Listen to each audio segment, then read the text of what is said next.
burning site seeds do an ethnic cleansing.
All right, let's see. And there we go. There we go. Now I can hear myself. Okay. Now we're here. Listen, I had all of the IT problems today.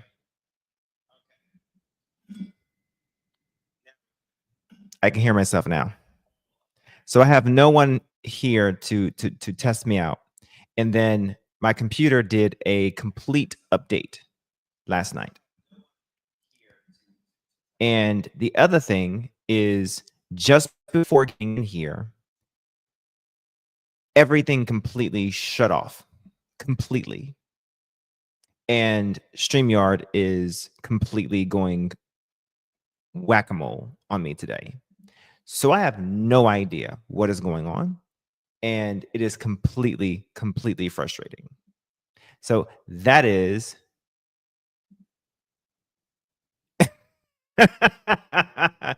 Marcus, you're already starting with the ish tonight.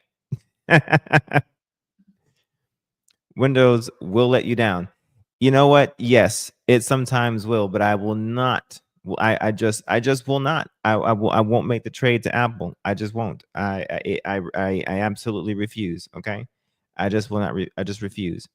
In fact, I just made a an upgrade to another phone, and it is yes, it is a Samsung.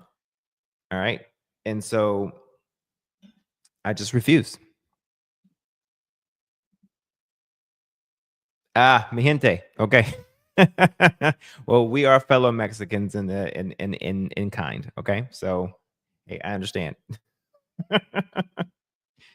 All right, so welcome everybody. Okay, officially to another edition of the Stand on Business podcast.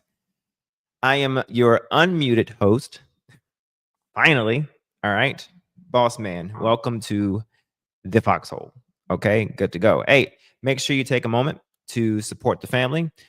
You can now send a super chat, but you also have the option of going to the Black Men Unfiltered Cash App as well. If you do so feel inclined to support me directly as well, my Cash App will periodically come across the bottom as well. But do not forget also the super chat is available to support the fam directly. and it is the boss man, the objectivist below. But honestly, the biggest way you can support me directly is just going over. No, not that. The biggest way you can support me, honestly, is just by going over to my channel, hitting the like button, subscribe. Okay, that's the biggest way for right now to grow my side of the platform and just coming on over. Okay, shameless plug. As I move into the next quarter of this calendar year, I am trying to no, don't say trying. I am going to um, expand my channel, okay, on my own side as well. All right. I wouldn't say in a major or big way, but I want to continue conversations. Come back. There we go. I want to continue conversations from here to there. Maybe like an after show. I wouldn't say after show. Maybe like a after party, but not the same night. Okay. Because sometimes here I'm not able to. Sometimes I have thoughts that, from questions that people ask from like here. I have furthering thoughts that I want to kind of delve into that once pricked or plucked. I have moments to just think a little bit longer, think a little bit more, think a little deeper, and think more objectively. That's that's my brand. And I want to expound a bit. But instead of carrying on with the same topic, within the same, within the same series, I'm thinking about continuing the conversation within the same week, but having a part two or a continuing conversation of the same episode, but just on my own side as well. Okay. Just a thought. I haven't quite formulated that format, but it's a thought. In due time, while also keeping the primary concept here on the Black Man Unfiltered Network as well. But I also have a TikTok side as well that I'm wanting to bridge the two as well. Because your boy just got access to TikTok Studio. All right. I don't know how I did it, but they managed to give me access. So with that in mind, I'm trying new things. All right. And it's creating a buzz.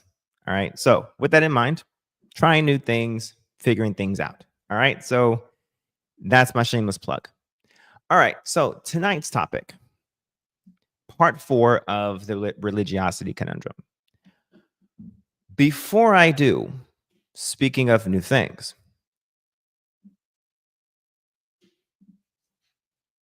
let's have a politics segment, shall we?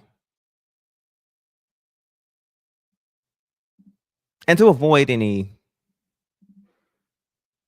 confusion, let's just, politics segment. Yeah. All right. Now, I thought about just having this as a series within itself, the State of Our Union series. And I still might. But for right now, just for right now, I think it deserves just a plug for right now. And yes, you're going to wonder, boss man, how are we going to tie this into religiosity? Oh, trust me. I am. What the fuck is going on in politics right now? We're awfully quiet about politics.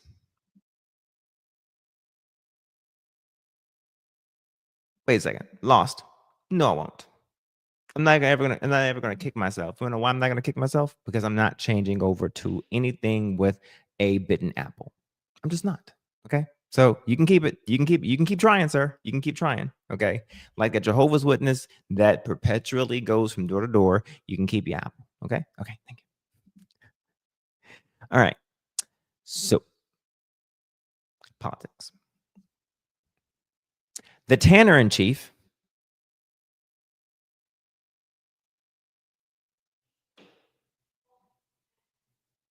is doing things. And he's accomplishing things, is he not? Yes, the bronzer in chief, that guy. Now,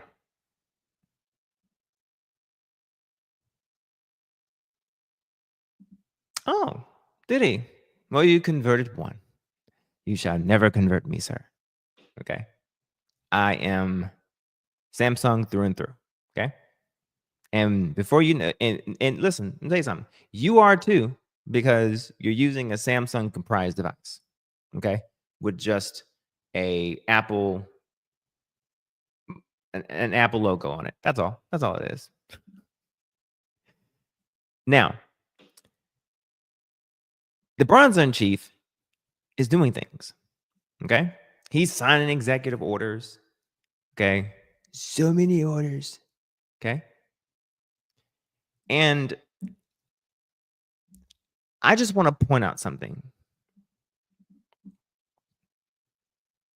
I want to point out something.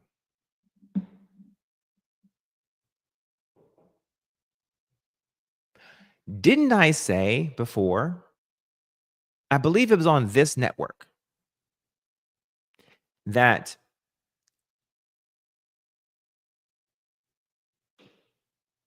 Project 2025 was something that was associated with the Tanner in chief, the Bronzer in chief, the Cheeto in chief, Agent Orange. Did I not say that? Now, it was very, very important for people to nail me to the proverbial and the parenthetical cross that Project 2025 had nothing to do with Trump. And to the extent that Trump didn't write it, you're absolutely right. And to the extent that Trump didn't read it, well, you're absolutely correct.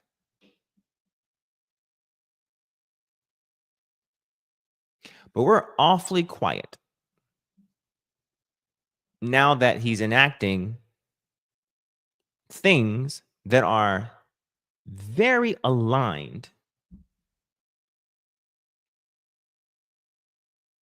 to the things that are called out, listed, foreshadowed, foretold betwixt the covers and the backing of Project 2025.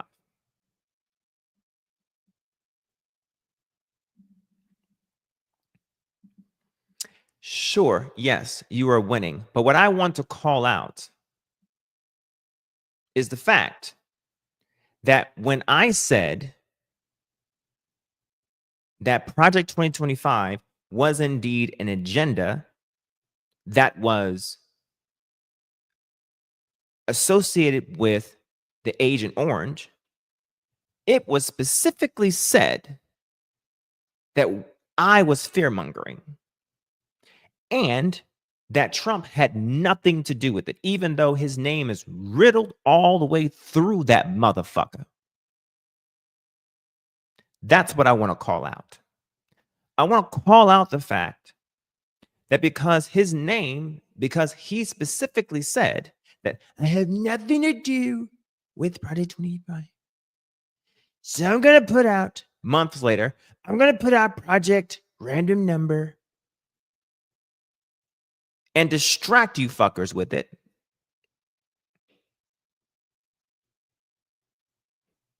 I'm going to distract the poorly educated. I'm going to put that out there and say I have nothing to do with it. Meanwhile, I'm going to attend Heritage Foundation events, take their money. Oh, and did he not put the Heritage Foundation president or founder and author on his cabinet? Did he not just get confirmed? Did I miss something?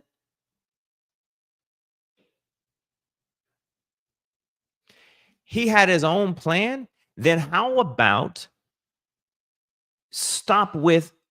how about with the executive orders not continuously go through with executing somebody else's plan? Be original then.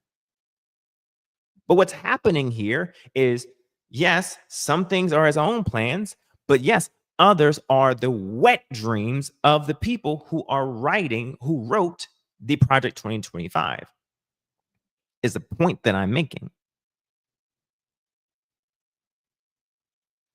And yes, speaking of distractions, he dangled some carrots with writing an executive order, providing a fact that everyone already knows. Like, there's two genders. Of course, we know there are two genders. Most of the people within the LGBTQIA plus community knows that there's two genders. It's just a small minority of people who don't seem to understand that. And most of the LGBTQIA plus community ignores those people who don't seem to acknowledge that.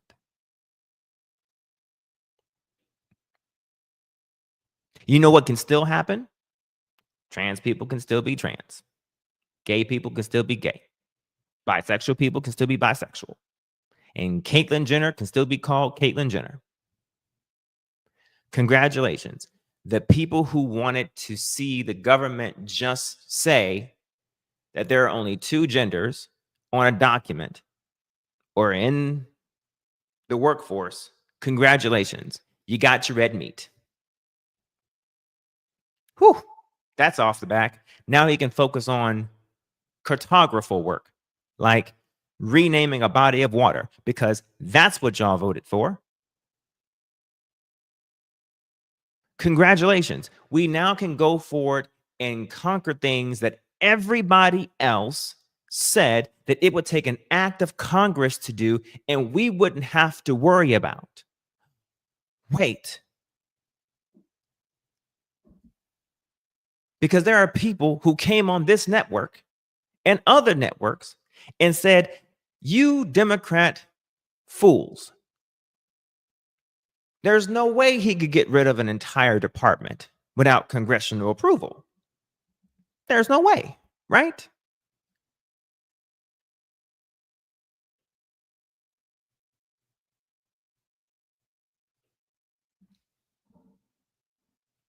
Men aren't allowed in women's sports. Isn't that great? Yeah, that's great. Who said that? I'll let you figure that out.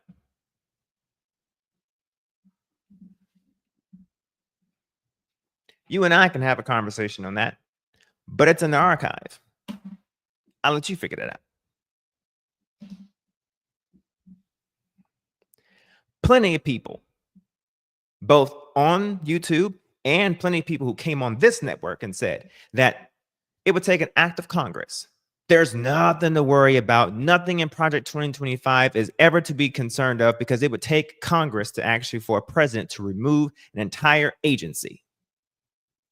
Meanwhile, I am fully aware of what a president can do. But we were told that we were fear-mongering.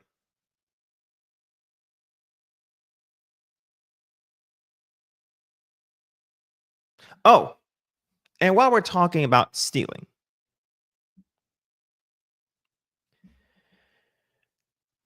I'm going to dismantle this whole stealing jobs crap, because I'm tired of hearing it. And if I ever hear it again, I swear I'm going to verbally eviscerate the individual who lets the utterances of that leave their suck. Yes, because it reminded me of something. I know that's not what you were talking about, but I'm also going to mention it.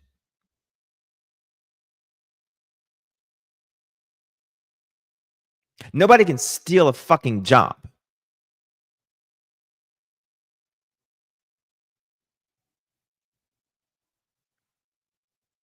The person who owns the business, who's able to give the job, has to perform an I-9 verification of the individual that they're hiring. Oh, wait, they can't hire an illegal alien legally. So why is it more important or more emphasis placed on the illegal alien versus the motherfucker who decided to pay the illegal alien in the first place? because they're the individuals right now crying, fucking around, and finding the fuck out right now because they're losing people because of what Trump's doing. Yeah, you voted for Trump. Cool. You're losing the illegal immigrants. Great. Meanwhile, you're losing your workforce. Did you think he was lying about invoking the Alien Enemies Act?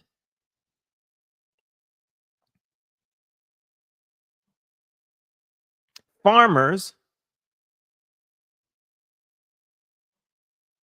Oh, yes, I agree.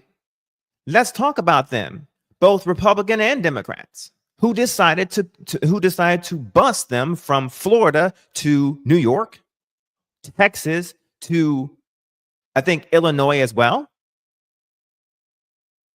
or Democrats who participated in the same bullshit.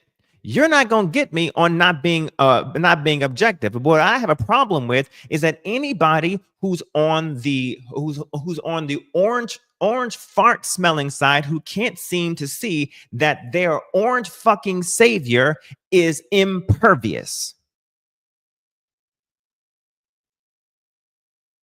That's what I have a fucking problem with.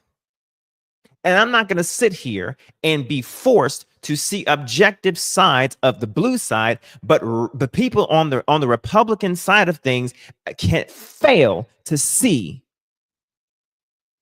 that this idiot who thinks that DEI is a problem, that two unlikely aerial vehicles crashed into each other was a DEI problem, but all four pilots and the air traffic controller were all white and male.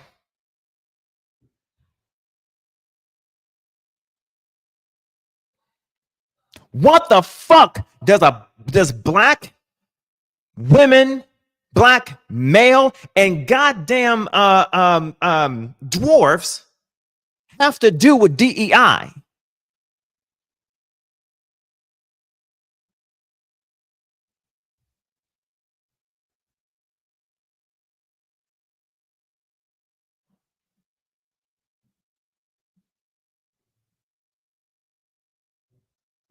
Nothing. No, they're not separate issues because the orange Cheeto in chief got up and stood in the White House and said that DEI was the reason why it was a cause for the fucking crash that caused people to die.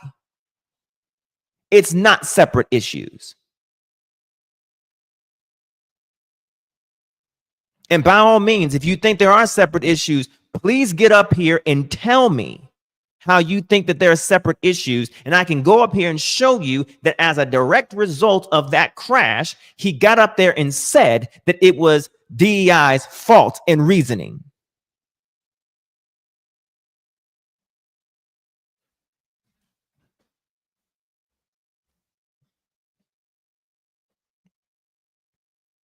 Now, do I agree that illegal aliens, going back to the point, do I agree that illegal aliens should be deported or should be taken care of? Absolutely. I don't disagree with that.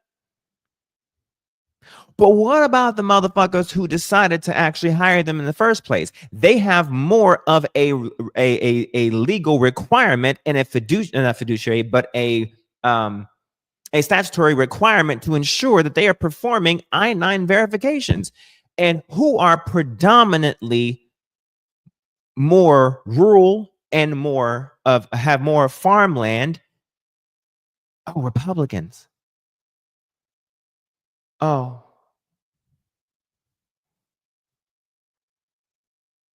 And who's fucking around and finding out the most? Republicans.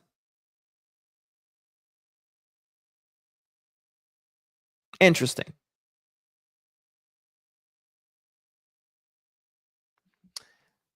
Who benefits from DEI the most? That's a loaded question. Depends on what angle or what side of DEI. What, from the beginning of DEI or the ending of DEI? I can tell you one thing about DEI since it's being brought up. I'm going to tell you one thing about DEI. When Black people talk about DEI and the potential changes that DEI could benefit from, we're talking about it from a good faith argument portion of it. Meaning that when my Black ass step into a largely white job, I would prefer that the people that are there don't look at me as a DEI hire. I would prefer they look at me as if I deserve and belong to be there. That's mostly what DEI, when Black people talk about it, that's mostly what we talk about it as. Which is fair. Additionally, another reason why we as Black people might talk about getting rid of it is if we own a business and we want government grants, for instance, government contracts, whatever the case may be, it may be a little difficult if we have a certain speciality and the grant requires that we have a certain number of people from a certain place that have a certain skin tone or a certain nationality or whatever the case may be, then yeah, that portion of DEI might be a problem. But I can promise your Black ass something, that when YT people talk about getting rid of DEI, it ain't because of good faith argument. It is from an elitist perspective.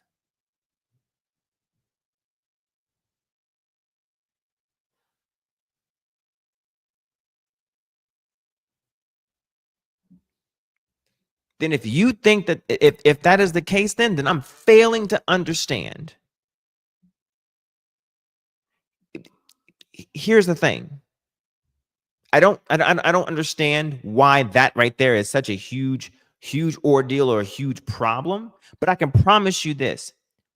When Walmart is getting rid of DEI programs, I promise you they're not getting rid of it because of we got to make sure that those white women don't benefit. We got to curtail those white women. I can promise you that.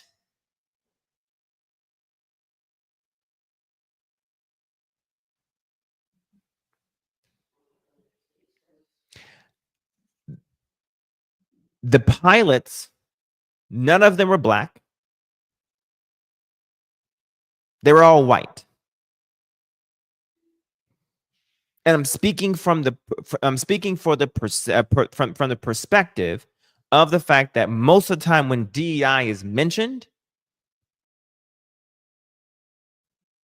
it's from the perspective of white to Black. And DEI affects us in a way. When you remove DEI, it's not just targeting for white women. Let's not do that.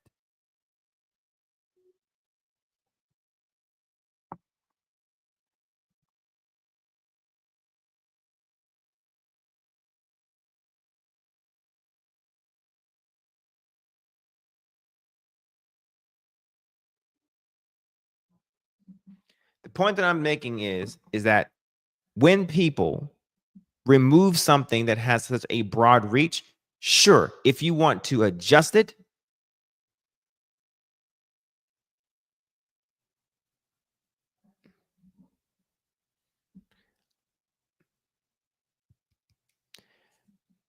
between the pilots and air traffic control, they were predominantly white men.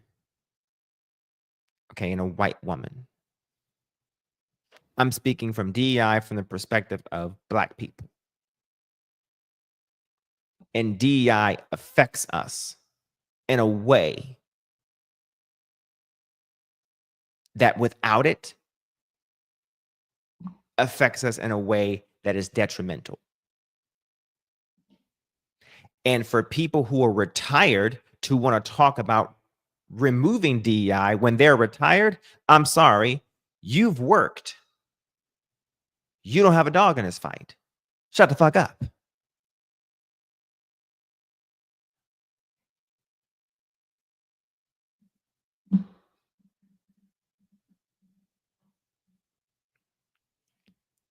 I promise you, when the other side is talking about removing and replacing DEI, I promise you they're not targeting white women. I can promise you that.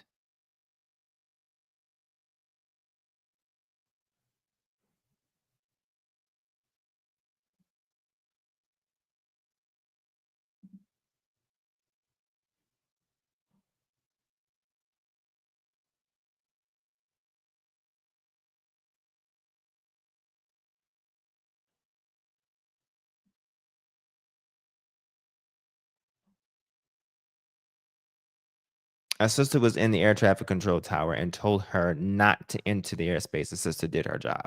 Yes, but here's the problem. When you guys, other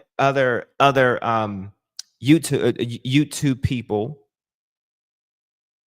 politicians, whatever the case may be, and yes, now the administration rail on fucking DEI and not target specific things, or just talk about incompetence. Talk about the incompetence of certain people versus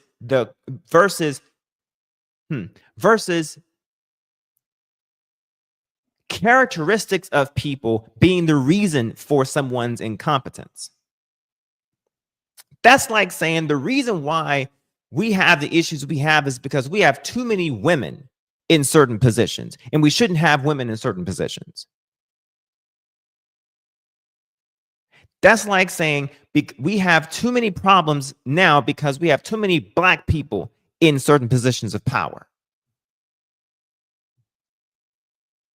The very thing that you're arguing that is the problem, you are perpetuating the exact same fucking problem. When you point out that a woman is the reason why that we have a problem that we have, or a woman pilot was the problem, or a black pilot was the problem, or in Trump's case, we have too many people who are disabled, and we shouldn't be considering. Literally said this on fucking TV. We're literally considering the fact that we make too many considerations for dwarves. Dwarves, my dude.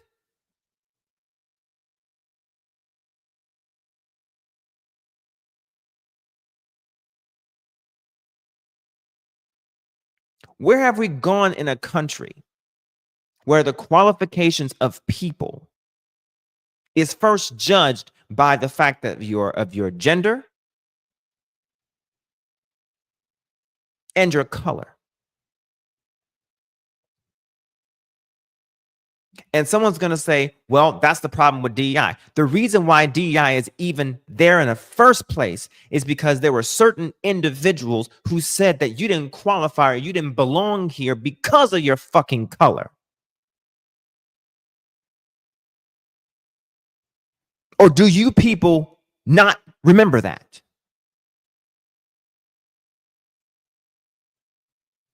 Perfect segue to the topic of tonight's conversation.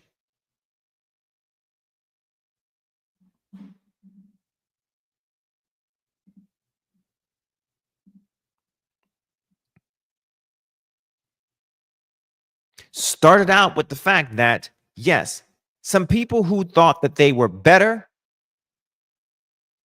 higher in standing, higher in creed, higher in status,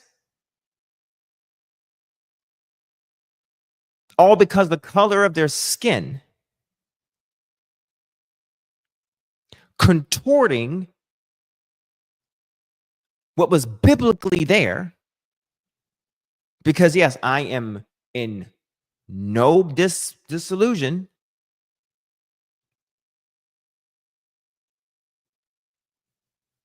that, biblically speaking, there are two types of, let's just say there's the indentured servitude, and then there's slavery, both present, both represented in the Bible. Yes. But what I want to make sure is understood is that it doesn't really fucking matter how the Bible meant it. because the powers that be in this country took it to mean one thing and one thing only, and that's how the fuck they used it in this country.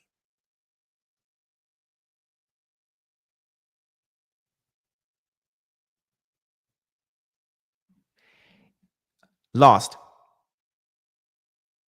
It's not because she was a woman. If this is indeed true, it's not because she was a fucking woman that she didn't know how to do her job. If that was the case, incompetence comes in all fucking forms.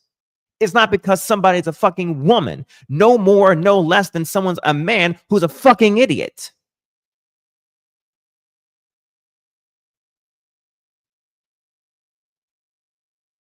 What I get real fucking sick and tired of is someone looking at someone and saying that because they are black or because they are a woman, that DEI is part of the goddamn problem. How did she get her job? How do you know that someone got their job because of DEI? Did you see her resume?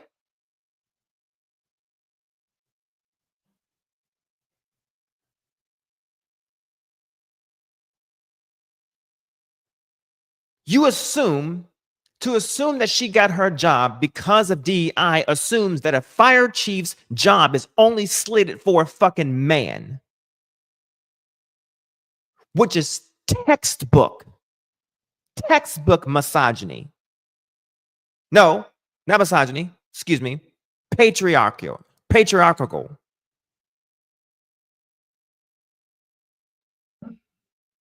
Correction.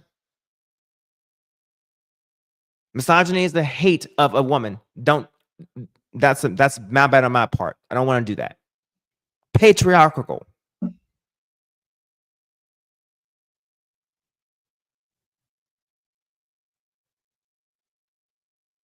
No, it's not both right. It doesn't hate. No, it's not a hate of a woman because you believe that only certain positions are belonging to one. No. Don't do that.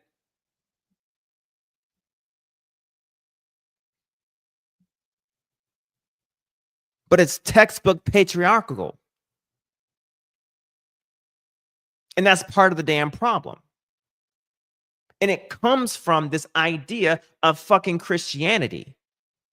It comes from this mindset that only men should be in certain positions of power because somewhere, some way, God has ordained men to be only in these positions. Correct? Correct me if I'm fucking wrong.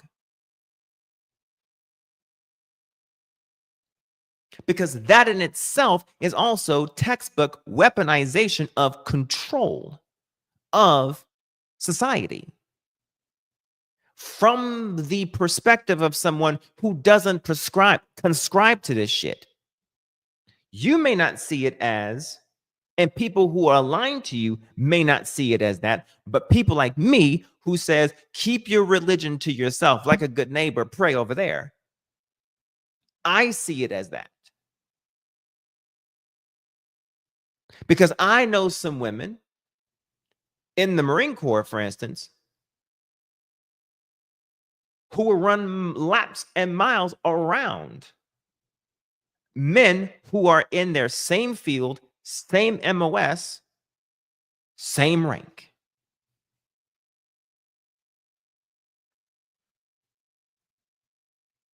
And Marines are already few. So if you are a woman who is able to actually stay and compete, and don't get it twisted, okay? In the Marine Corps, if you're a woman and you have to get on a map with a man, you gonna get on the map with a man. We don't play that shit.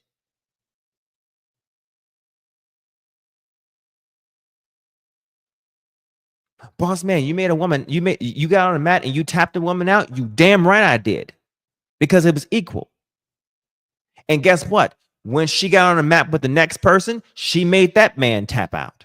Why? Because he wasn't up to the fucking task. Get your game up.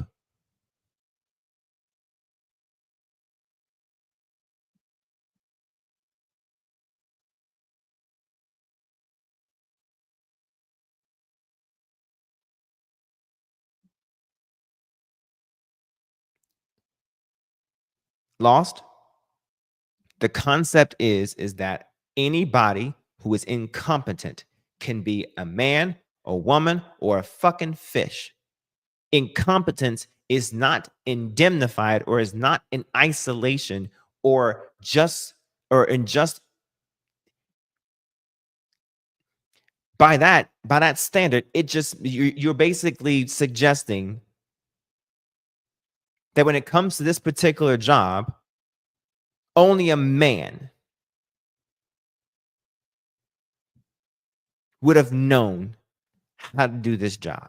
And what you're failing to understand is that all of the failures that firemen and firefighters have endured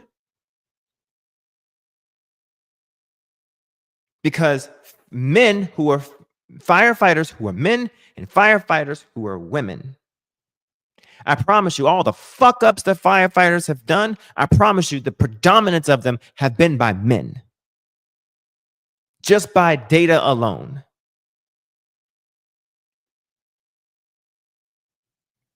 I don't care if you believe me or not.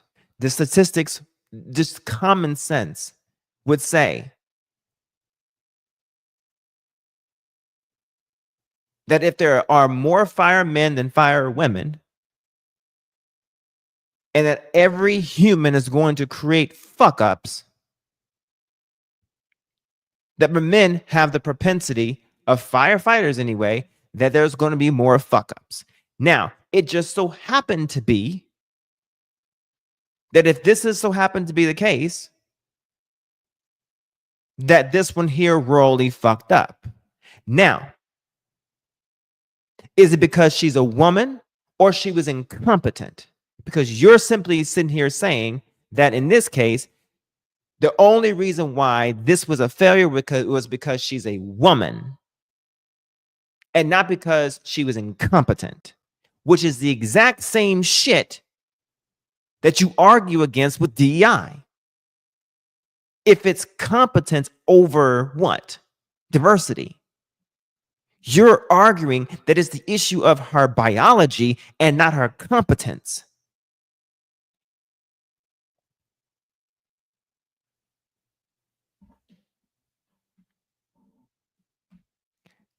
Why would I know if she had any business being in that position?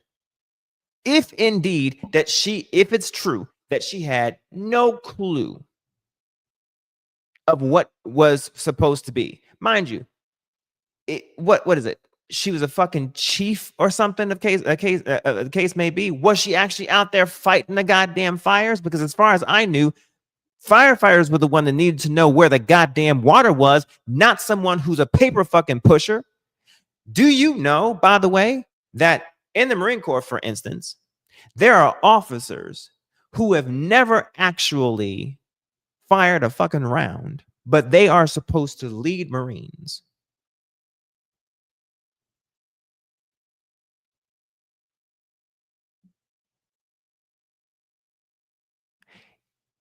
Here's an example. You have a Cheeto in chief who has never lifted a foot in a march, but he is the commander in chief of our entire fucking government. Now, should he lead? Because he's morally fucking competent. By that standard. And he would know a goddamn thing about how to reload an M16A1 service rifle.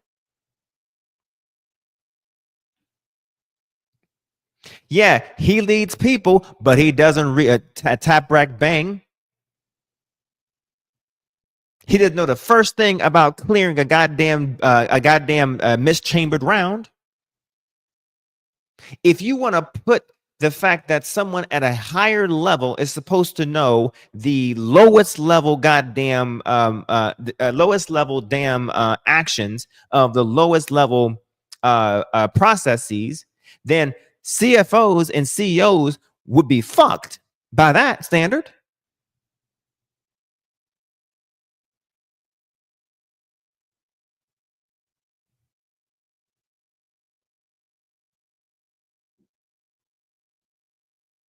which I'd be inclined to agree with you to some degree that people at the highest level should have been more like Marine Corps Mustangs, where they start off as privates and work their way up through the chief warrant officer route, and then until they become full bird colonels. And no officer should ever be an officer without being enlisted, which means that all presidents should never be civilians. They should all be what? Militants. Now that I could fucking get behind. But alas, actors from California, Ronald Reagan can be fucking president, and a businessman who fakes being a goddamn business person in a studio called a studio with "you're fired" can be a fucking president. So here we are. So how can I say that a woman who got hired? Well, George Washington was president, and yes, he was the closest real goddamn president that I can think of because he was actually leading the fucking army and actually became president after leading the army. Oh, sorry, he was a general. So to me, that makes more sense.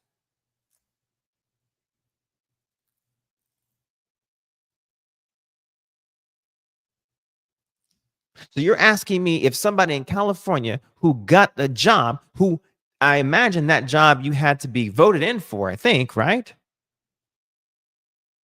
Don't quote me, but either voted in for or hired for by someone, some sort of rounds of qualification. So who am I or you to say if somebody was qualified because either constituencies or somebody who hired that person thought that person was goddamn qualified? Just like someone thought it was a group of people in many states thought that Agent Orange was fucking qualified after he failed the first fucking time, lost the second time, and then requalified the third time. And everybody he's ever fucking endorsed loses their fucking elections. He has lost or lost by proxy more times than he's ever fucking won.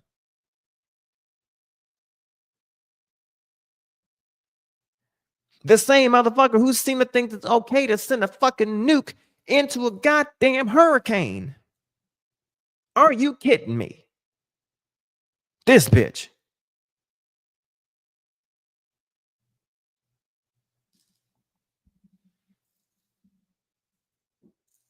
No, gloves off. Don't talk to me about this shit until y'all can have a goddamn objective view of this orange motherfucker.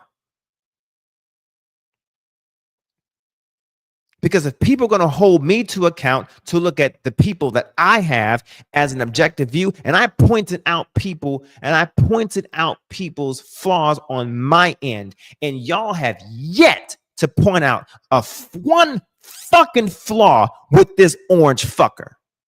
Don't ask me questions about anybody that I'm voting for ever again until y'all can point out a flaw about this fucker, because there are many and you don't have to look hard.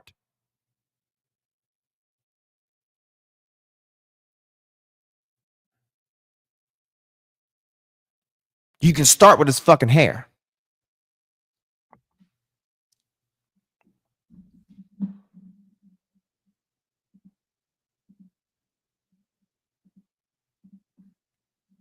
Now, to this shit.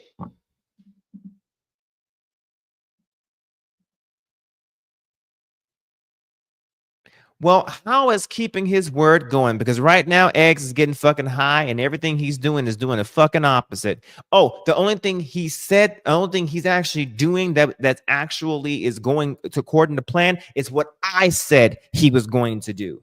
The opposite of what y'all seem to think he was going to do, or what he said. Oh, actually, no. What he said he was going to do, he actually said. It's everybody else seem to think seem to be crying and boo-hooing about what he's doing.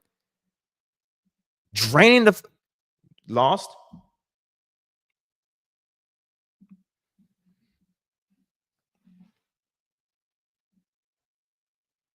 It's a goat. It's a fucking goat. It's a goat. Bah.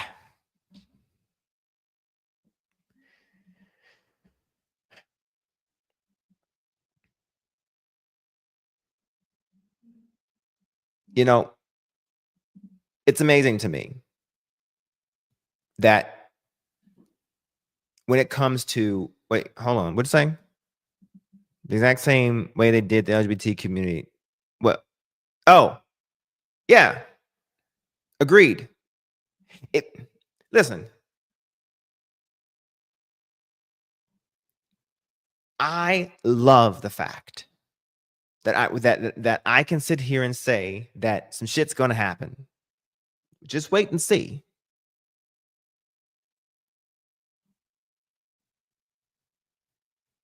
And I'm told that I'm fear mongering. I'm told that I'm nitpicking about this guy, or I just hate the guy. I honestly really don't hate the guy. I really don't. He gets on my fucking nerves, but I don't hate the guy. You say that you don't think people, or you're alluding to the fact that people don't think he's perfect, but yet I have asked on this network and others to find something that he's done that was not perfect, or just give me something that he did that was wrong. Or can you see the concept of how people can perceive him as bigoted towards the LGBTQIA plus community, bigoted towards Black people, bigoted towards women? Can you see how people can perceive that?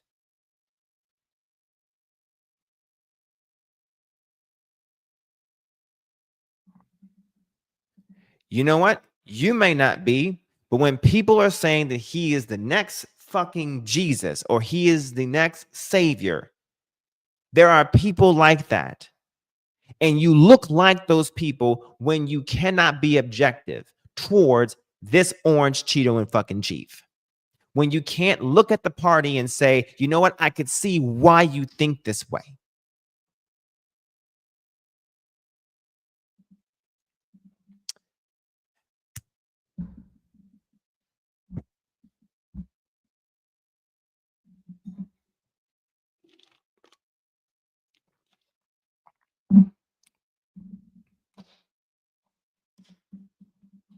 Wow. Lost, we'll talk offline.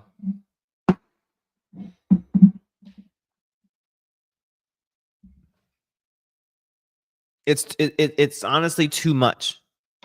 It's too much to address, because it's not all the time what is literally directly being said. Sometimes it is the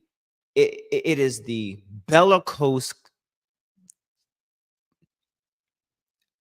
praising of this individual without objective scrutiny that comes off as this individual is beyond reproach. Sometimes you don't even have to say it. Sometimes it is the absence of what is said when shit is staring you right in your fucking face. That is what I'm talking about. Meanwhile, you can pinpoint and with a fine-tooth comb pinpoint everything else that's wrong with somebody else, but you cannot observe what is brazen in your face.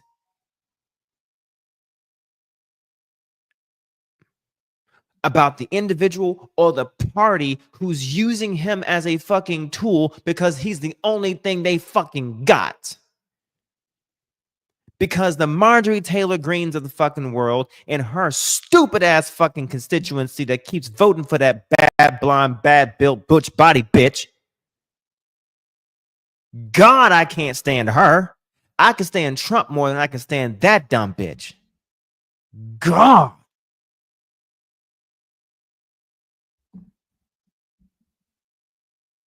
God, I wish people would stop voting for stupid people.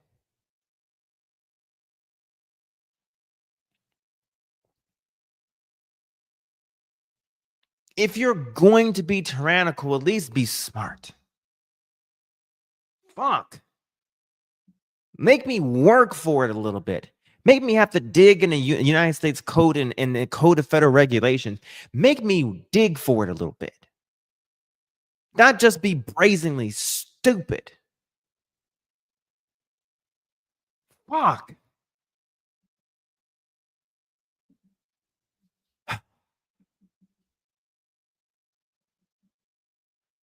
This shit right here.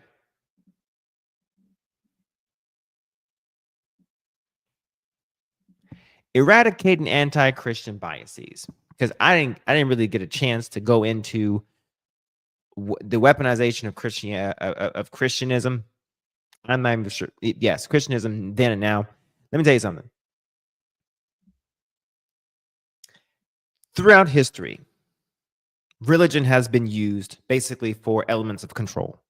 I don't think I really need to go into a huge amount of detail about how Christianity has been used. Okay.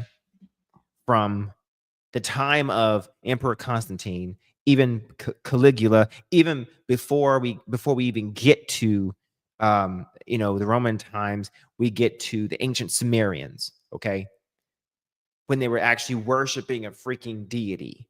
Okay, and if you really want to get into, we can go into Enki and Anu. We can go there for the concept of basically control over the people. Egyptians thought of the concept of the pharaoh being a god.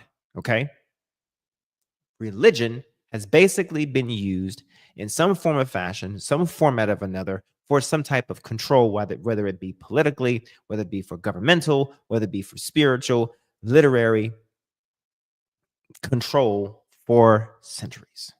Okay, to some degree. All right, that's just religion or culture before culture split from religion to some degree. Okay, now as far as Christianity to some degree that I really want to get to, skipping past this shit, is yes, we have Emperor Constantine creating it to some degree in order to establish, yes, order and control. Yes. Okay. Yes, we have the king of England bifurcating himself from the Roman Catholic Church for his own reasons, as I mentioned in my debut video, simply because he wanted a divorce from his wife. Why he wanted a divorce from his wife? Because she wasn't giving him a son.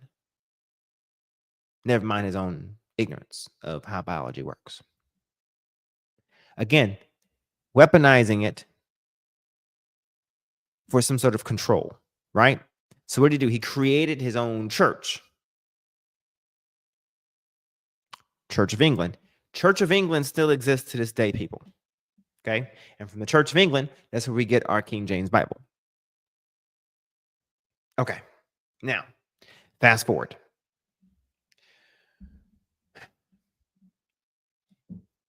We now get to America. And mind you, before that, Rome, we'll go back a little bit, the Roman Catholic Church had been using religion to control people's mind, spirit, if you want to do that, their religion. They've been controlling them for quite some time. Telling people that, hey, if you lied, great. If you don't give me a little bit of money, and I can act as an intercessor between you and God. If you don't do that now before you die, because tomorrow's not promised, your secured spot in hell is definite, but your secured spot in heaven, I can make sure. That kind of stuff. That's weaponizing. Another way it's you could weaponize it is by telling people that picking out certain parts of the Bible, mind you, at that point in time, it was written in Latin, Roman, going back a little bit, is written in Latin. So it wasn't well published. So people just had to believe you.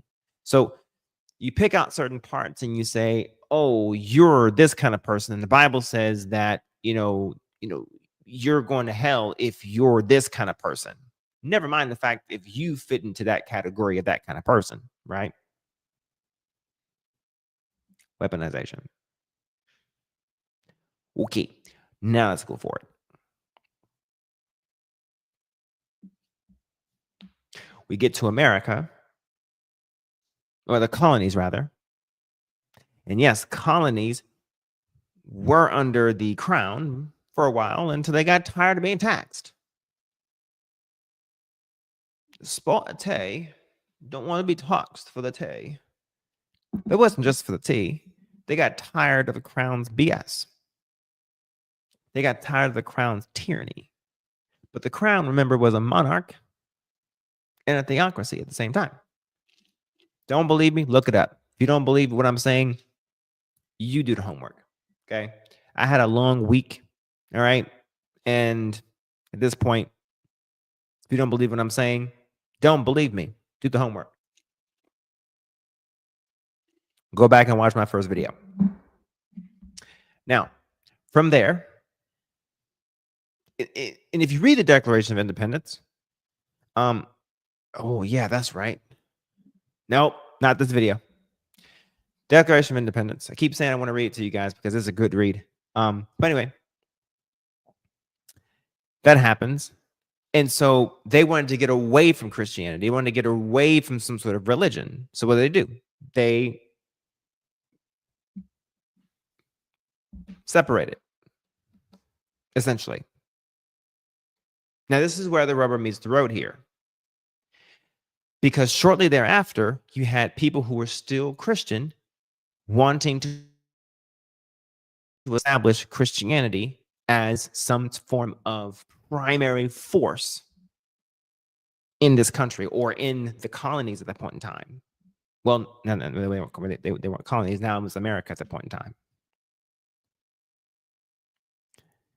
Because they were trying to do what? Weaponize it again. Yeah, they were trying to combine government with religion yet again.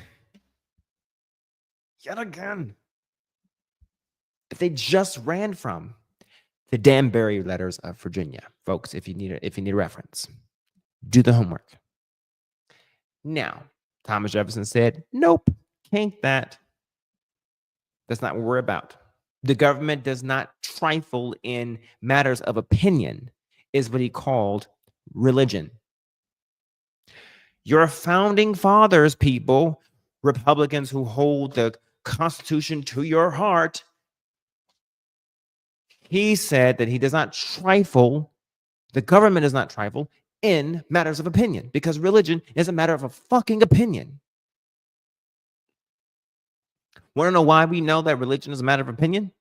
Because for every denomination you see represents another opinion that someone had about the reading of the same fucking text.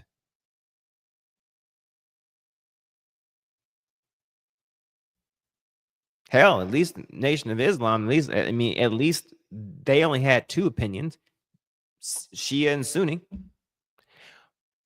which lets you know that Christianity seems to be really fucking confusing if you have over 45,000 goddamn denominations. Just saying. Now, from those translations, whatever, we get further weaponization. Because not everybody has a copy of it. Now you got people who think that they are high and mighty in this country, utilizing it for what they dub to utilize it for, which is what? You guessed it, slavery. Before anybody pops in my comments saying that there's no way that Paul on the island of Patmos or Paul wasn't writing or thinking of the transatlantic slave trade when he wrote about slavery, of course he didn't.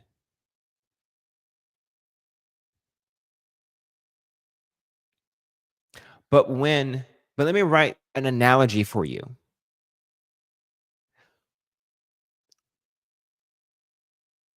when a criminal profiler is giving a briefing on an unsub,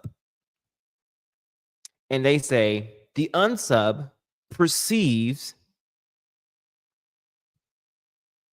a wife to be a woman that he captures, puts on a dress, forces to wear a wedding dress, shackles, and grapes repeatedly, don't feed, and restrains in a basement, and starves until she is no longer, able to live, before deleting her. And the question is asked to the profiler is, what? Why does he, the unsub, think that? The profiler says, well, the experience the last time that we had with this unsub, it was told to us that he has gotten inspiration from some biblical context of wives should be submissive to their husbands. And he gains inspiration of that from some text. Let me ask a question. Does it fucking matter what the text meant? All that matters is how the unsub perceives the text at that point in time, right? Right. So I don't give two fucks how the Bible meant it. What I care about is how the white tea people understood those texts as it relates to how they enslaved and shackled our people on this fucking continent.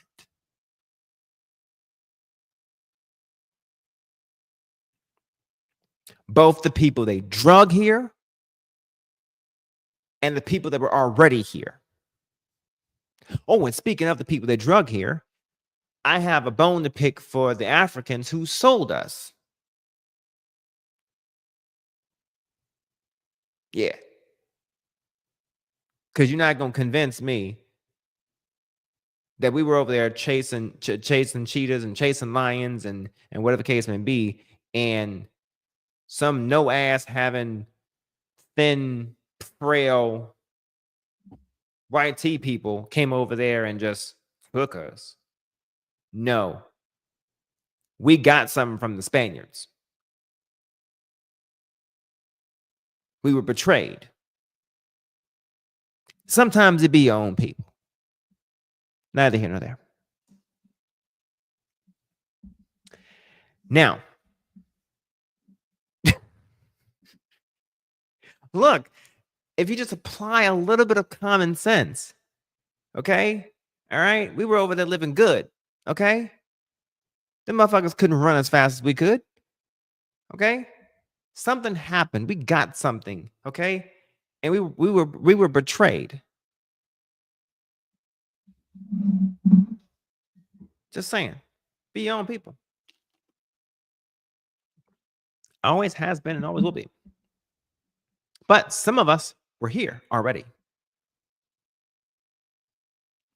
Neither here nor there. So I don't give two damns about how the Bible meant it. And if there are black people sitting there having theological fucking conversations about the fact that the slave trade, the Bible was not used for the slave trade in the sense that the white tea people could have never gotten inspiration from the Bible, piss off. Because you're missing the fucking point. You know, white tea people like y'all. Oops, was that too direct?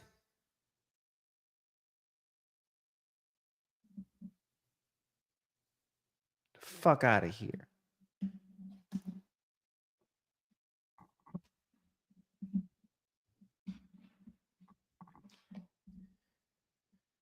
Ooh. The fuckery I've seen is just ridiculous.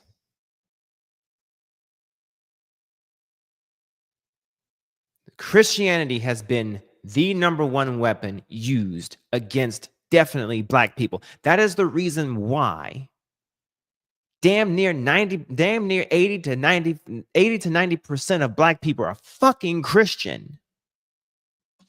And I'd even proffer to say that almost 95% of black people will go to church at least one Sunday out of the month. And every black person in the chat right now that will watch this later will all say simultaneously what fucking Sunday that is. It's baked into our fucking DNA what Sunday we would go and dress up and get haircuts that we've never gotten before and go and get suits and shit that we've never gotten before and shit and donate that one time they go to fucking church. Ain't thought about Jesus Christ all goddamn year, but we can go to church that one Sunday.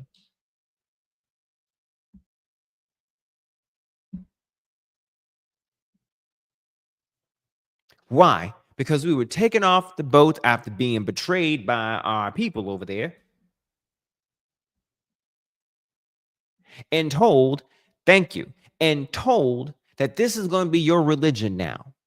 If that ain't grade A weaponization of Christianity, I don't know what the fuck is.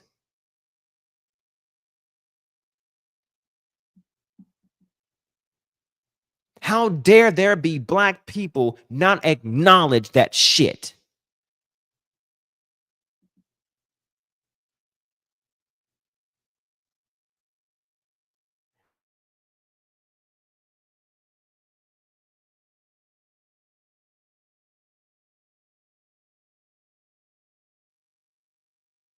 How dare you be of black descent and not acknowledge? Maybe you haven't stood next to a Negro trading slave trade stone where it's forever ingrained with it carved with this is where they traded niggas.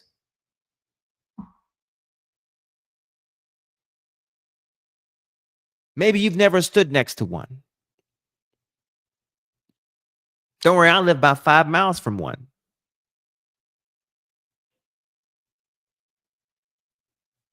Every so often I have to go and pass right next to it in order to go to a butcher shop to get butcher meat.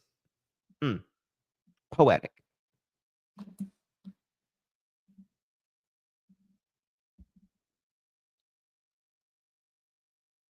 The audacity. When they strip us of our own heritage to give us. You ready for this?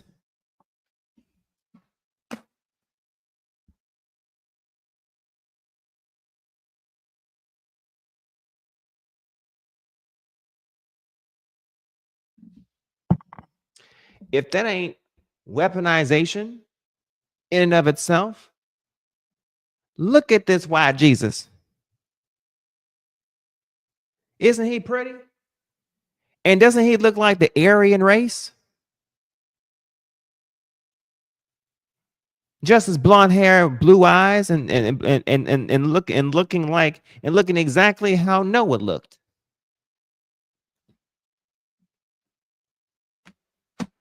At least that's how Noah was described.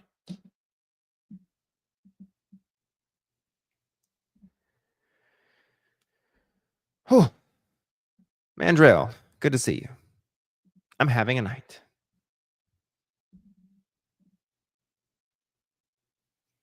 How dare anyone not acknowledge?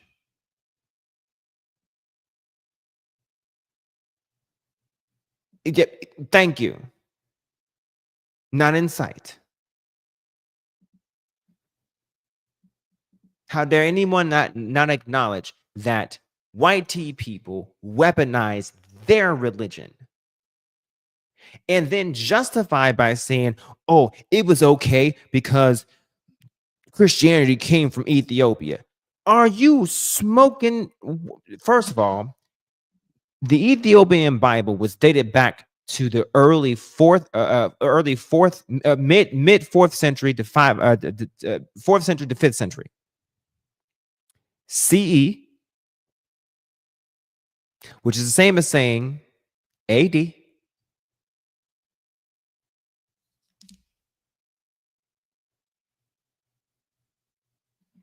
Oh, Mandrell, no, they don't. No, they don't. Oh, please say it louder. No, they don't. No, they don't. Because look, they seem to think this right here. They seem to think that there needs to be an eradication of anti-Christian bias. Now, let me ask a question, Mandrell, because you seem like the perfect person to ask this question to. Oop is fucking right. What Christians currently are being biased, are being discriminated against right now? Last I checked, Christians are running a fucking muck in this country. The purpose and policy. I'm sorry. It is the policy of the United States and the purpose of this order to protect the religious freedoms of Americans, and in the anti-Christian weaponization of government. You mean a 501c3 ain't enough? The founders established a nation in which people were free to practice their faith without fear of discrimination or retaliation by their government. Well, that is the truest fucking statement of this entire administration. Congratulations, because this right here is absolutely fucking true. Their faith without fear of discrimination. Now here comes the bullshit. For that reason, the United States Constitution enshrines the fundamental right to religious liberty of the First Amendment. Excuse you? The federal laws like the Religious Freedom Act, okay, further prohibit government interference with Americans' rights to exercise their religion. Here comes the bullshit. Title VII of the Civil Rights Act prohibits religious discrimination in employment, while federal hate crime laws prohibit offenses committed due to religious animus. Yet the previous administration engaged in an egregious pattern of targeting peaceful Christians while ignoring anti-Christian offenses. What the fuck are you talking about?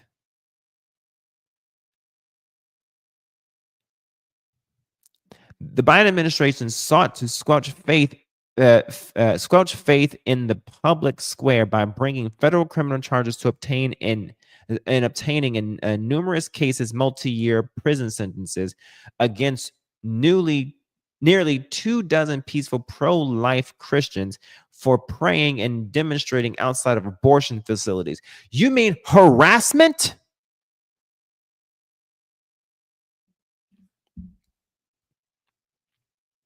It's fucking harassment.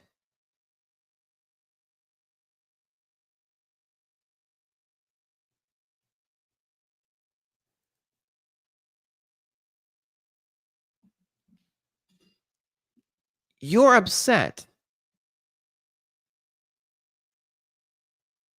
The way you practice your religion matters.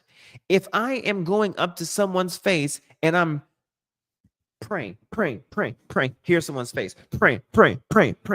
That's fucking harassment. You have the ability to practice your own fucking religion, but like a good neighbor, pray the fuck over there. That is harassment. And sure, you may not like my ability to practice, to perform my freedom, but fuck you. It's my freedom to do what the fuck I want to. If you want to repopulate the earth because you don't believe in abortion, then bitch, go lay up and continue to just pump out babies then.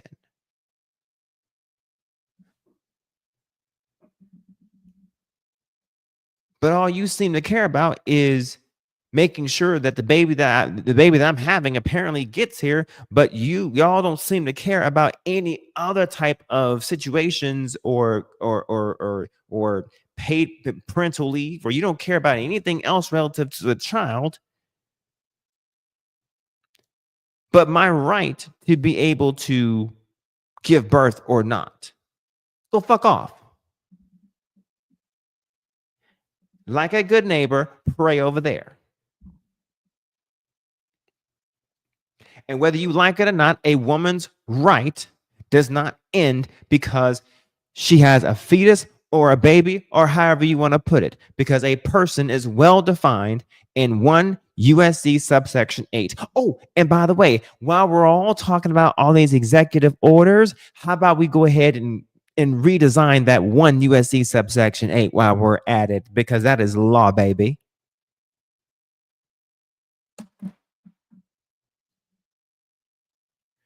Fuck out of here. Thank you. Mandrell, clip it. Yes, that's the only reason why people believe in religion.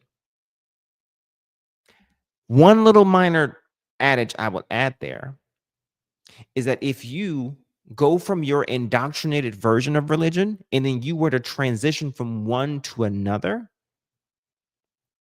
then sure, maybe you would actually like go from one to another and maybe say, you know what, I like this one as an adult because you made an informed decision. I know better English, right? But most people, whenever they find themselves into a religion, they find themselves there because they were thrown there from what? 9, 10? I remember being in church and sat there one day. I was like, man, why do we keep coming to church on Sunday? Why? Where's my guy? I always say why, and then I can't ever find him in the moment. I don't have him ready whenever I'm like ready to actually say it because I'm not used to that. There we go. Why? Why? Why? Why? Why? Why?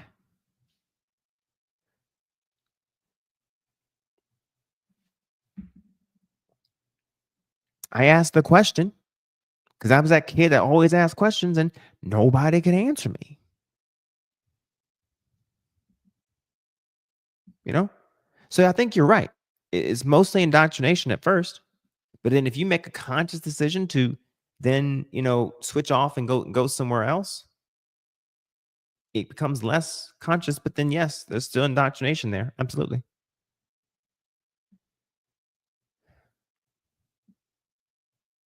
Thank you. Yeah, you don't give a shit after the fact. No. Don't he? Yes, he is cooking. Absolutely.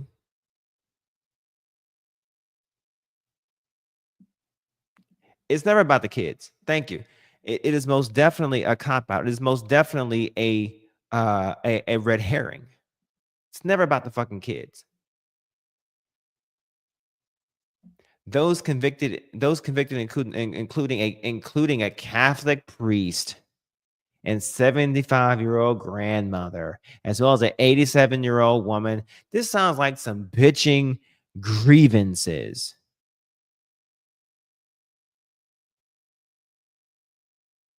Fuck out of here. At the same time, Catholic churches, charities, and pro-life centers sought justice for violence, theft, and arson perpetrated against them, which the Biden Department of Justice largely ignored.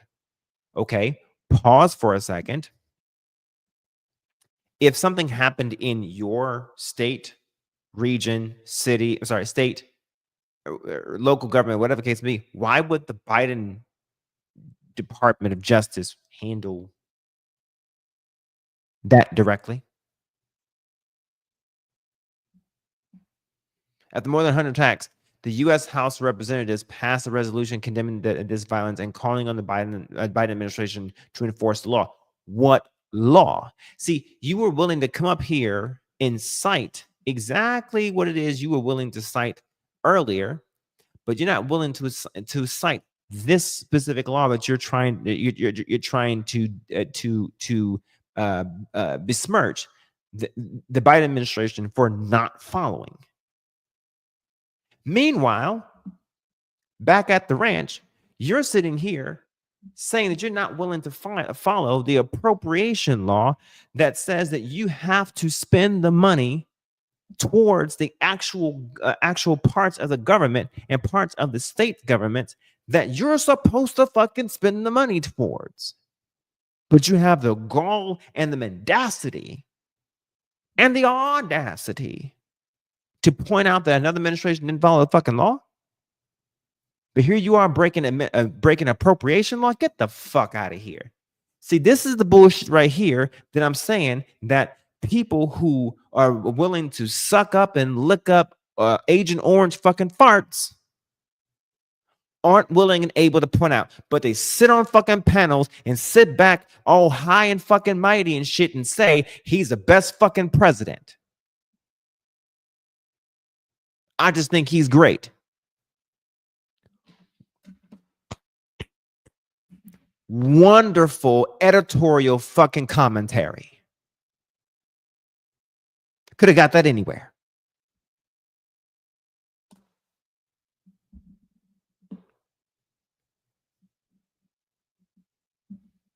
I got other motherfuckers in different goddamn places. And please understand, when I say motherfuckers, I mean it in a term of fucking endearment. Just understand I'm being Samuel L. Jackson this very moment right now. But I got other motherfuckers in goddamn other parts of YouTube saying things like, oh, well, the executive branch is so legitimate that he can do whatever he wants to.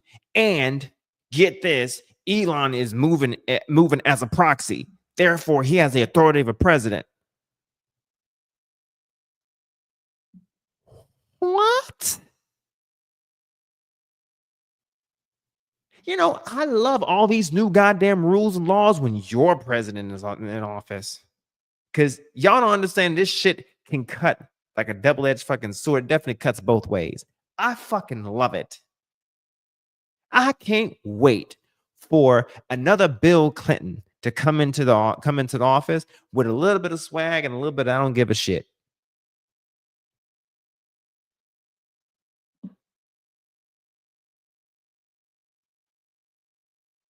Just some stupid shit.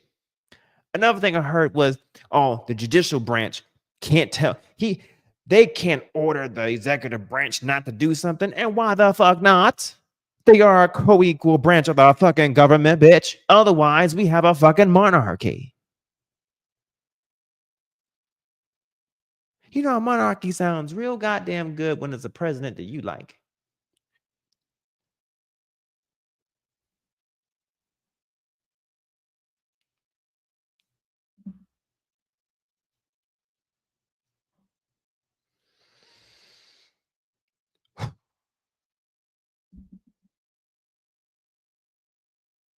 I've heard dumb shit like the complete avoidance of appropriation law, and it's just like, y'all don't understand how appropriation and apportionment and allotment works. But then get up here and start talking about shit and don't know shit. I'm not saying I know every goddamn thing, and I'm not saying that I can't be corrected. That is not my stance. That has never been my stance. If you know something and I don't know something, tell me.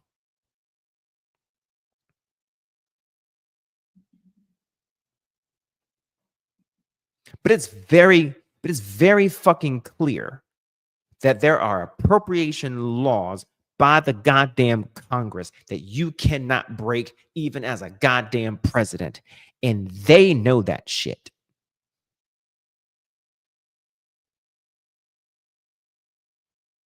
And the desire of a president, to be able to dismantle a Department of Education, to be able to dismantle whatever he wants to that was established by Congress. And no, USAID was not established by Congress. USAID is a offshoot or an agency of Department of State. However, what is illegal about what he is doing with the USAID is that it has been funded or apportioned appropriations by Congress already up and through and until March. That is the problem. Y'all don't get me started about the fucking Department of Education. I'm just gonna say one thing about the Department of Education, and I'm gonna get back to this religion shit because I got 25 more minutes. I'm just gonna say this about the Department of Education. Do you know which states have the lowest rate of education or academic prowess? Come on. Which states? Give me a blue flag or a red flag in the comments. Come on. Which states?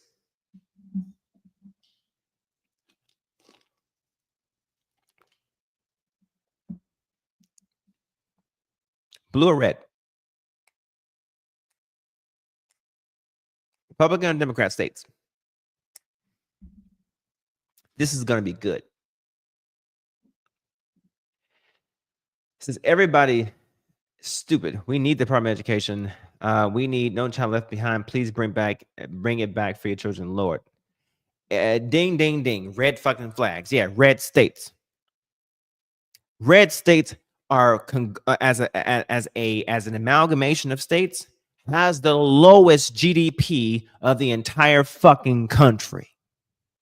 If it were not for Florida, if it were not for Texas, the GDP of all the fucking red states are below 2 of the highest states, blue states.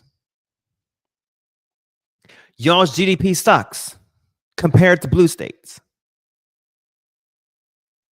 Y'all can't fund your own departments of education without the Department of Education. Stupid.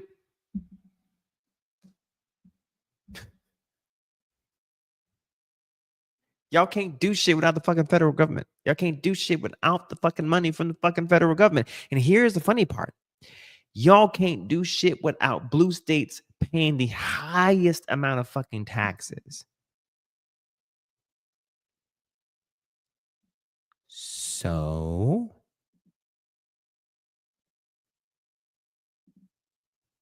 fuck around, find out.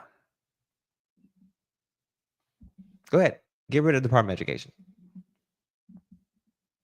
He can't do it without congressional approval. True. But what he can do is continue to spend the money and pull people away from the Department of Education to basically continue to fly the plane, but pick it apart. Mm-hmm.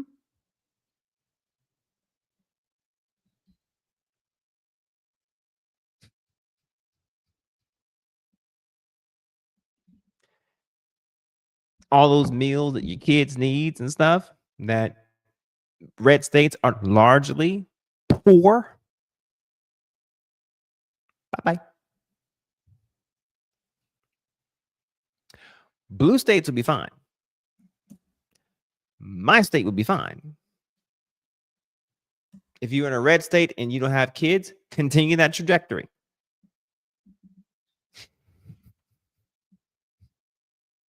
Dummies. And I don't mind saying it because I told you so. Oh, Project 2025 said so. And here's the fucked up part. There are components in Project 2025 that actually would benefit me because when the Department of Education gets either restructured or gets rid of, because of what I do for a living and because of what I've done for a living, my kids would actually benefit. I still voted against it. You know why? Because all kids should benefit the same unless you have a disability. Oops. Imagine that.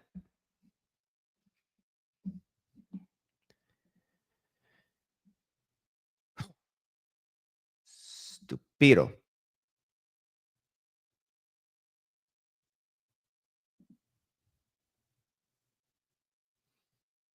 Yeah, see?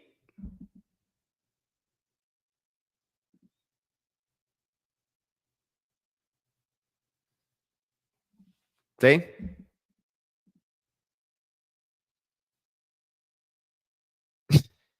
You know what? We're gonna leave that right there.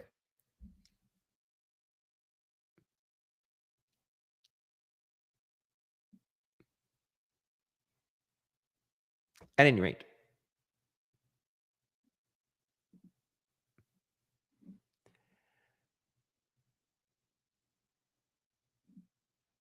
the Biden administration declared March 31st, Easter Sunday, as Transgender Day of Visibility. This is what they're really mad about.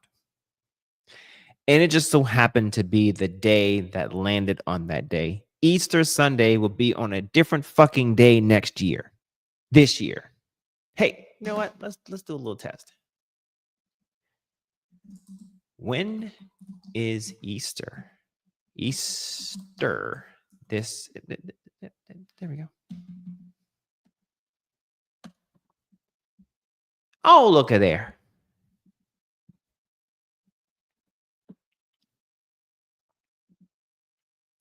So what were they mad about? It just so happened to fall on a particular Sunday. Probably what when was March 31st? Hang on. When was March 31st last year?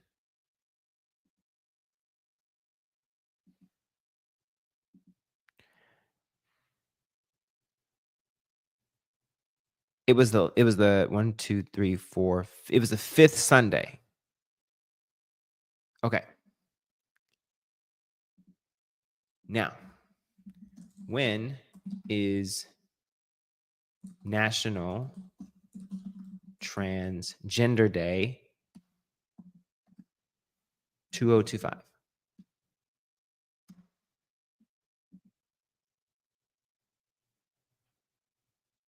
Oh, it's still March 31st.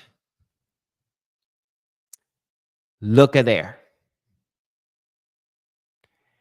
And March 31st this year,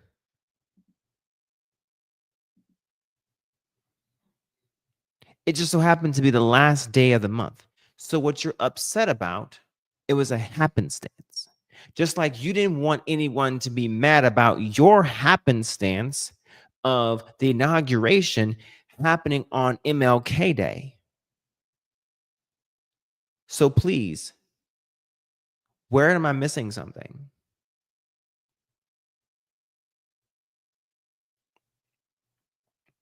Catholic churches and institutions have been aggressively targeted with hundreds of acts of violence, hostility, and vandalism.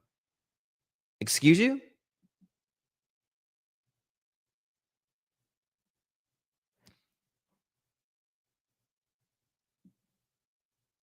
How many churches and synagogues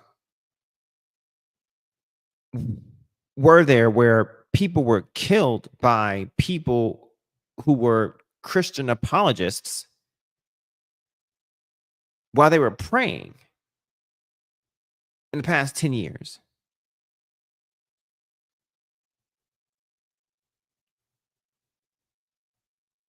Christian churches and places of worship surged, with the number of such identified acts in 2023 exceeding by more than 8 times the number in 2018. Are you including the people?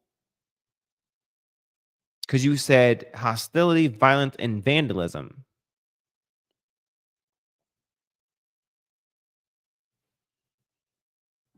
This is vague.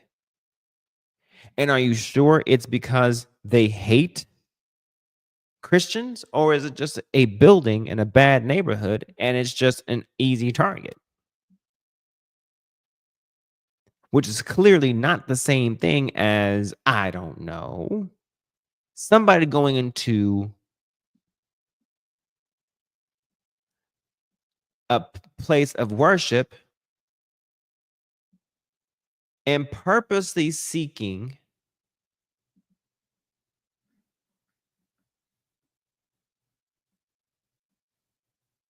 to shoot people at a church, like they did in Burnett Chapel Church of Christ, or Emmanuel African Methodist Episcopal Church, or like they did in the Sikh temple in Wisconsin. Are you noticing a pattern in these churches? Don't worry, I'll wait.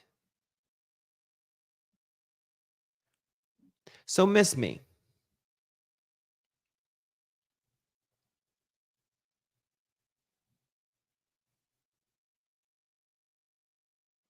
what you're mad about is this faux kind of this faux anger, this upset, insult, rage over what? That your religion is not being regarded as respected the entire. I mean, what are we pissed off about? I really don't get it. These sounds like grievances of a Christian Karen. Oh, sorry, an orange Karen. They didn't do this, so we feel what? We feel like we're being there's a bias against Christians. No, the fuck they're not. Christians are the most respected damn religion in this country. And if you feel like this being disrespected, it's because of the fact that people have the ability to practice a religion, and people also have the ability to express their disdain for a religion. And if you feel disrespected, then you have the ability to turn the fucking channel.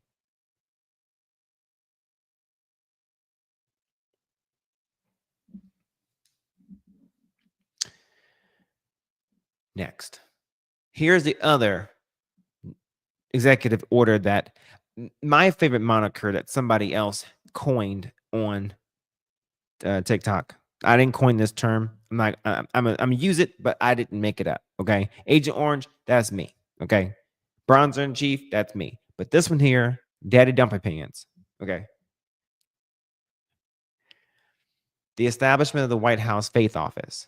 What the fuck? For what? Isn't there a chapel already? A chaplain already? And for what? To do what? More weaponization, essentially. Because on the first one, you're basically going to say that Christianity does what? Christianity is more important. Yes, I said it. Orange Karen. Christianity is more important than any other religion, which is unconstitutional.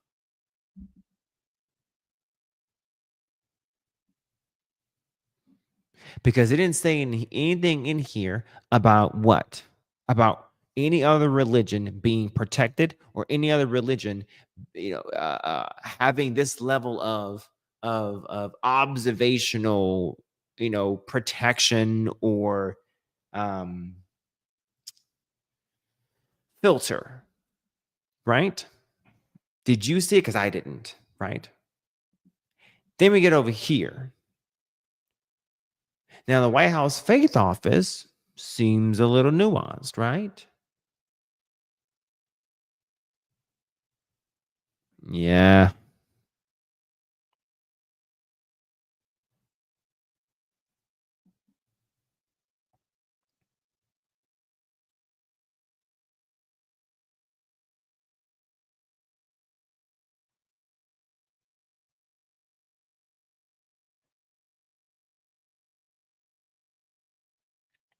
I'm going to tell you that it seems nuanced.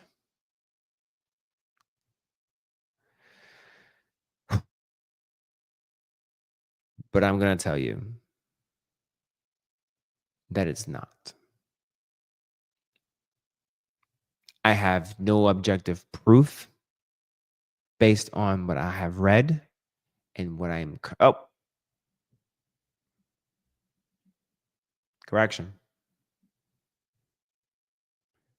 Combating anti-Semitic, anti-Christian, an additional form of anti-religious bias, promoting foster care and adoption programs in partnership with faith-based entities, promoting wholesome, effective education.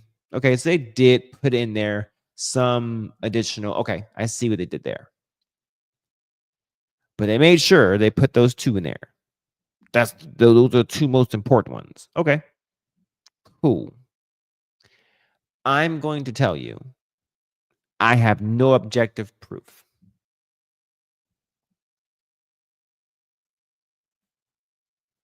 From what I've read here, and you saw me read it, skim through it here, and looked for corrections. I see a couple of executive orders. I need to go back and look, like right here. There's an executive order right there, as amended. So they mentioned 2 here. Okay, that they then cancel out. Okay, when they do that, they essentially say this executive order as amended by this executive order. Okay, you got to watch that, because those are policies within policies within policies. Here's a third one right here. Okay, those are sneaky ways of inserting entire lines of policies in just one sentence. And these are amendments to executive orders. So essentially what he's doing here is saying all of these he's amending by this executive order here. Get it? Okay. So he's undoing all these executive orders right here and substituting it with this one right here. I need you guys to really, hold on. I need you guys to really understand how to read these. Section 2 says amendments to executive orders, and he's listing all of these buddies by substituting this for this.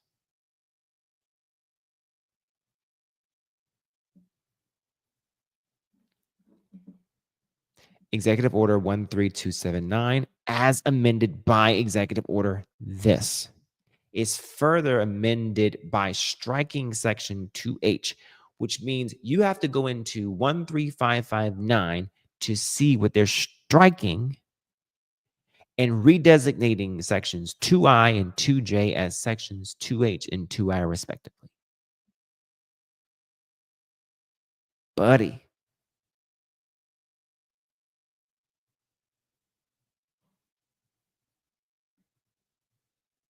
There's more digging to do here.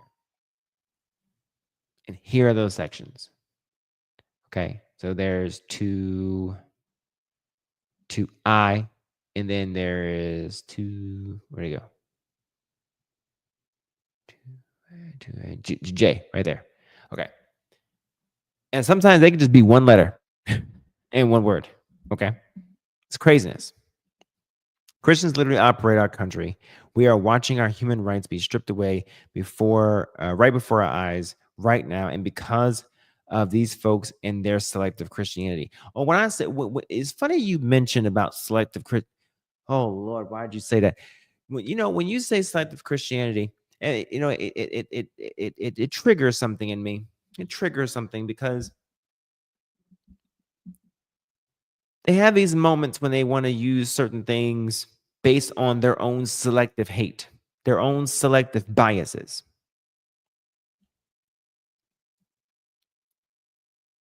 Like that good old time and the good old fancy party they had in Leviticus. When the people of the Hebrew people had to be told, because, mind you, prior to all of the commandments that they listed there, it said the Lord God that do not do these things because the following things.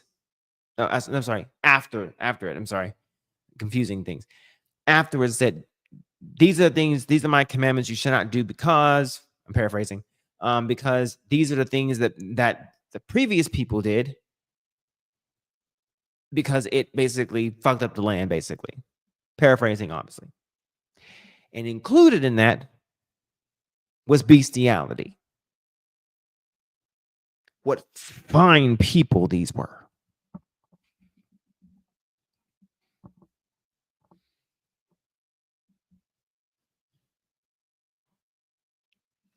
But I don't hear no Christians talking about that. Here's a bigger point. The bigger point is that Christians spend a lot of time using exclusionists portions of Christianity versus inclusion portion of Christianity. They spend more time carving away things as opposed to shining and buffing out what's there.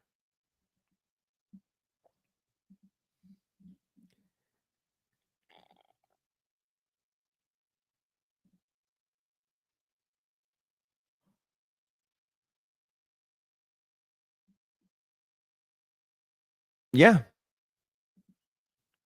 Agreed. Hey, Braxton, good to see you. Just getting ready to wrap up. They spend a lot of time finding ways to exclude people. And that's because Paul basically told them to do that in 2 Corinthians. Christianity today is basically a weaponized tool to basically, well, first it was basically used to control people. It's still to this day a very manipulating tool. It's almost a well-designed kind of sort of indoctrinating tool.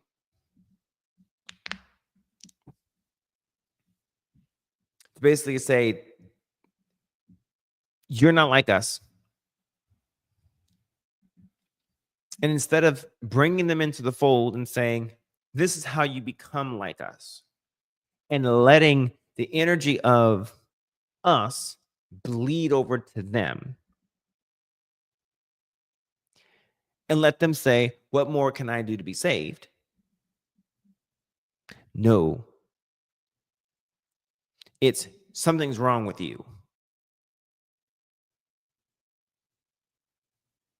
Something's wrong with you. I don't like you. You're the reason why something's wrong with society. You're the reason why something's wrong with the world.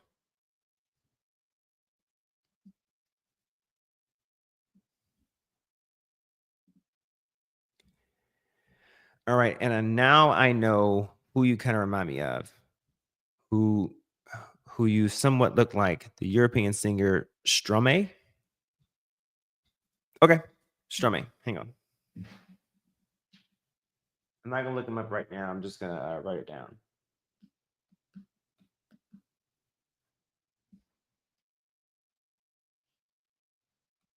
Come on, don't let me down. Oh.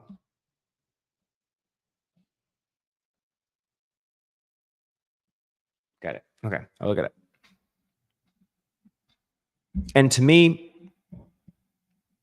that to me is the cancer of Christianity, where people say they like Christianity, they just don't like Christians.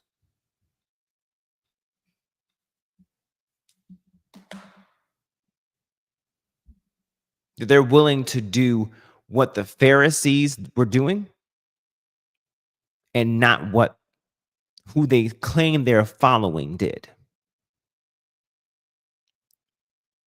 I remember standing up in front of the church one time,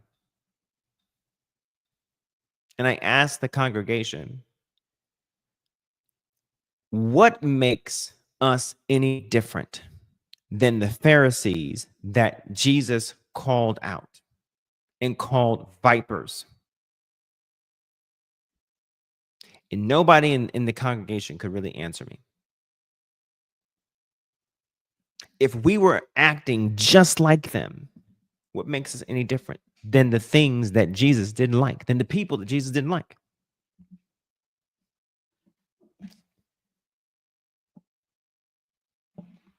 If we're acting and doing the same things, if we're sitting here making long prayers, the very thing he said don't do. Oh yeah, I went in on him.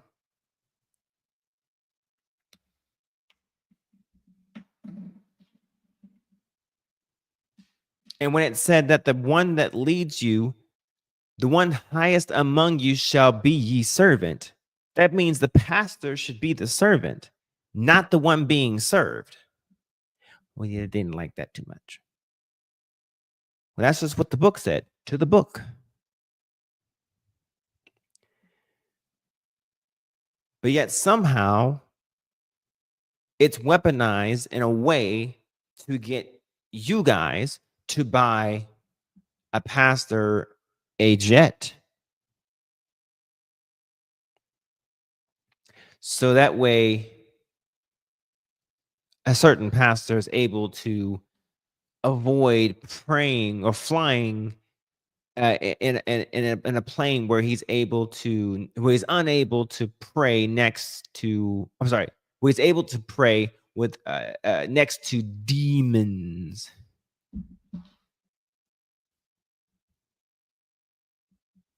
In a tube. If we're talking about the prosperity gospel, if we're talking about another way of weaponizing Christianity or weaponizing Christianism, yeah, that's one way of doing it. Getting people to believe that if you were to give them enough money, that it would be a blessing to you. No. Because I got something to ask you guys. What creator being of all the cosmos need what he created to bless you?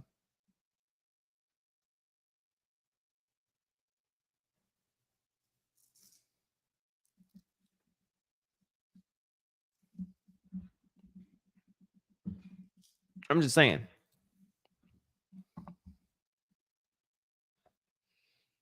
Thank you. This shit don't make sense.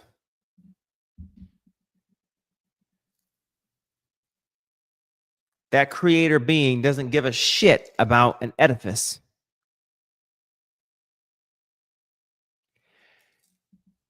Now, the God of this world who cares about material things and material vibrations most definitely does. But then you'd have to wonder,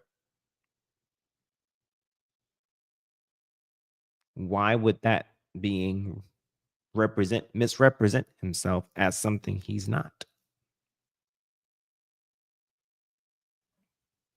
Things that make you go, is that really the Lord God that we're talking about? Or is that maybe the entity that's presenting himself to be the God's son? Oop. Just saying. I won't go no further. Ain't trying to piss no Christians off too bad at 0 hours and 10 minutes. Y'all need fresh meat before we go there. Because if you want to talk about weaponization, powers and principalities have weaponized that for eons. And humans just learn how to do it.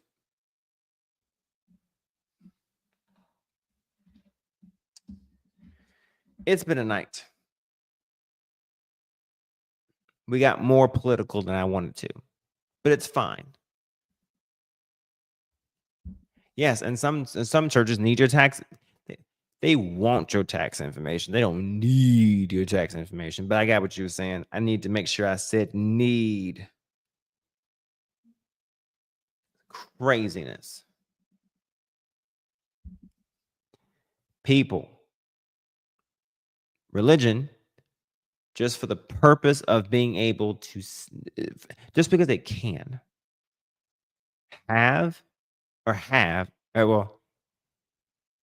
religion has manipulated people and will continue to be a manipulating force if you let it. And these people here in this government are definitely trying to do the same exact fucking thing. Do not be fooled. They're trying to make this country a religious state. And some people are honestly voting for what they think is right without recognizing that the plan has always been there, right in their faces. But as we saw tonight, in some instances, and don't get me wrong, I respect Lost in Translation. I really do. He says, I'm with you on voting with people voting for stupid people. I wish people would stop voting for stupid people. God damn. It just drives me mad that people vote for stupid people. Which is why I don't understand people who voted for Agent Orange and the Orange Karen. I just don't get it.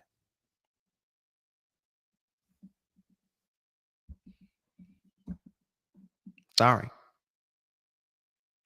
But then again, he's the same person, doesn't understand why I would vote for Kamala. So we're just going to have to agree to disagree.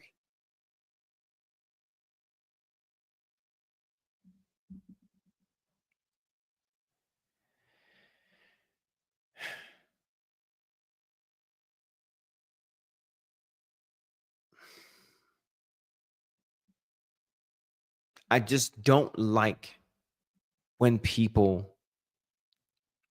hold me to task to say Trump didn't write or doesn't have anything to do with Project 2025, which he didn't write it, nor did he read it. That's fair. That is objectively true. But the man is doing so far checking off that damn box. And if I need to bring Project 2025 up on the screen to show that, yes, it is happening, maybe not everything on it, but the people who wrote it, to include one of the authors, the president of the goddamn, what the fuck? What is his name? Shit. I'll bring it next time. He's part of his cabinet.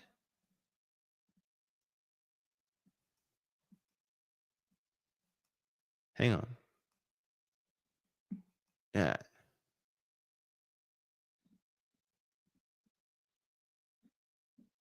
The cabinet.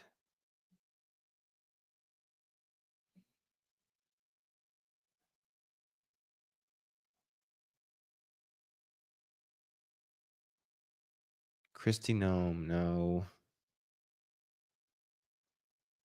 Vout. That's his name. Vout. Here we go. I know it wasn't crazy. Director of OMB.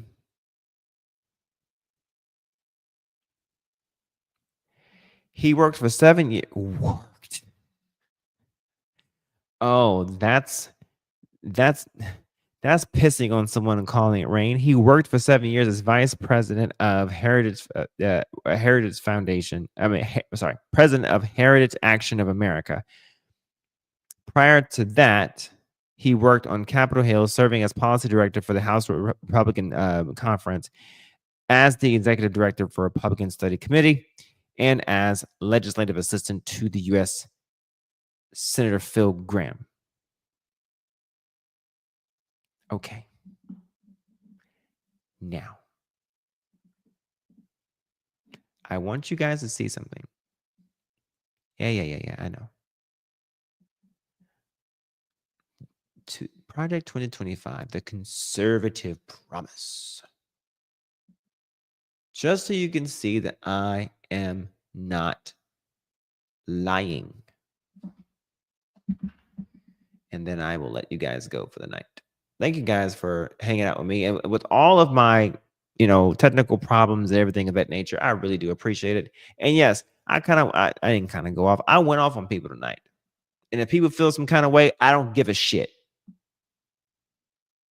Because I was told that I was fucking fear-mongering. I was told that I was crazy as hell. I was told that I was just being a fanatic fucking Democrat. Meanwhile, we got bootlicking, fart absorbing, and ass kissing goddamn Trump lovers, who basically does not want to basically acknowledge this man ever does anything fucking wrong. And y'all voted for this motherfucker with the understanding that he was going to be a peaceful president, and now all he wants is fucking war. Fuck out of here. When you address me about anything about this motherfucker, you first start off by saying what he did wrong, in your opinion. Otherwise, if you can't do that, then in your mind, he's perfect, and we don't have a fucking conversation to have.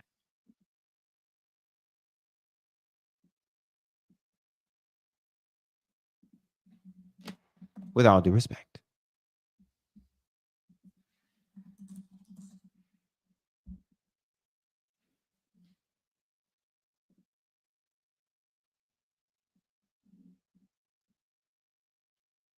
Sorry, I am trying to. No, not video file. Sorry. Switching screens.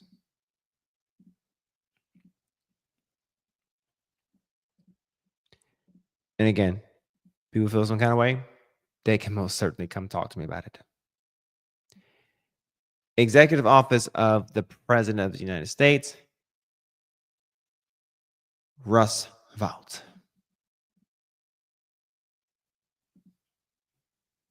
Founder and president.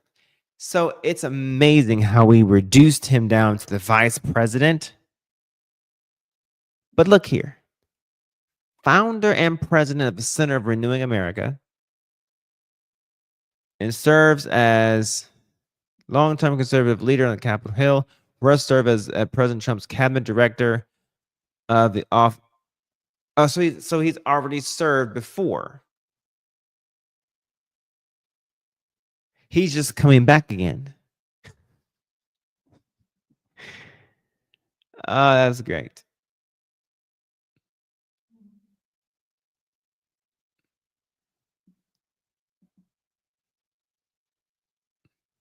He also writes chapter 2.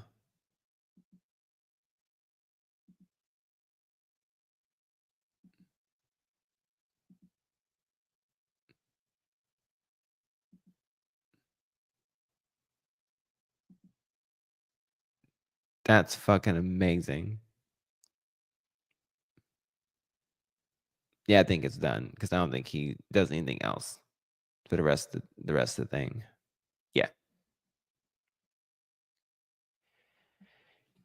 Yep, the man is in the actual Project 2025 as an author. Proud.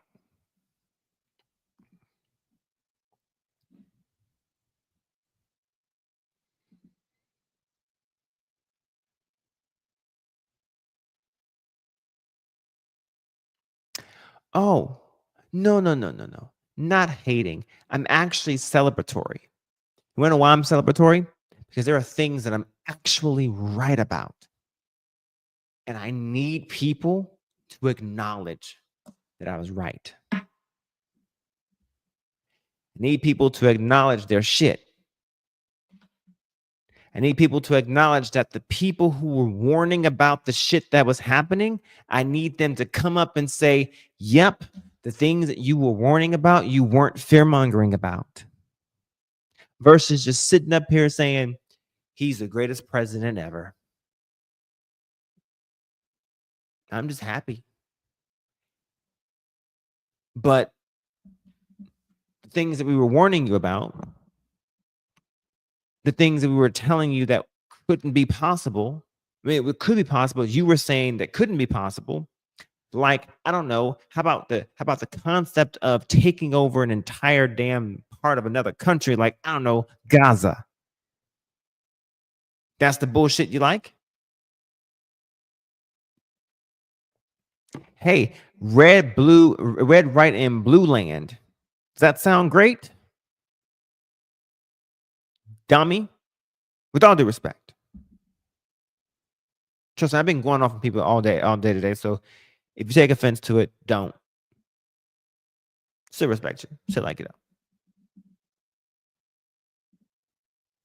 But what I want people to do is to come out of the sides and just say, yeah, you know what, boss man, you were absolutely right. What was that other guy who was here from who was doing debates and stuff? Yeah, you know what, you were absolutely right. That this man is going to try his best to usurp, to act usurpatiously and be circuitous and surreptitious in his actions and try to be king and ignore judicial orders. Because if it was a Democrat president ignoring judicial orders, y'all will be having a fucking fit and you know it. For me, I'm not having a fit. I'm actually calm because I knew all this shit was going to happen. People on the right are sitting back saying, "Oh, they can't do that. They're trying to hide something." Trying to hide what? People's information from the fucking treasury? You bet your ass they are. Why? Because there's separation of fucking powers, you idiot. If the executive branch gets a hold of what Congress is able to do as far as appropriations, it breaks the separations of fucking powers, which is constitutional. You fucking retard. And again, if anybody wants to know who I'm talking about, yes, I will take it offline, let you know who the fuck I'm talking about. But I talk in generals to let people understand that if you're the person who mentioned that it's okay to break separation of powers, then yes, you can catch that birdshot. And if you haven't said it, then let this be a burning itch in your goddamn brain not to do so, because it's stupid unless you want to live in a world or in a nation that is a dictatorial nation.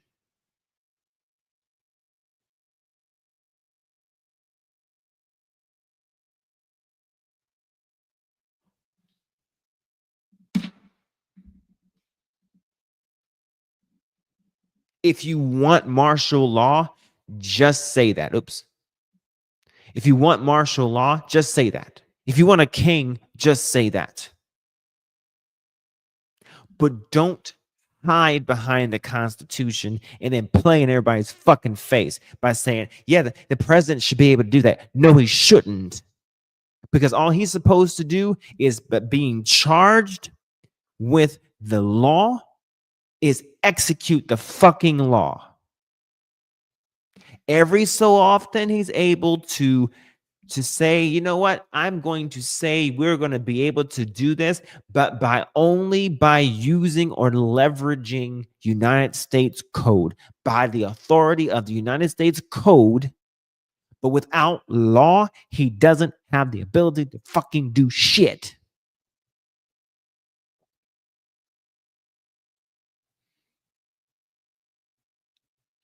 And the dumbest motherfucking thing I've ever heard was Elon Musk having the ability of a proxy, which gives him the ability of the president, which shields him from being told what to do from the judiciary branch. Get the fuck out of here. That is some dumb shit I've ever heard. Oh my God. I gotta go. That is some dumb, stupid shit.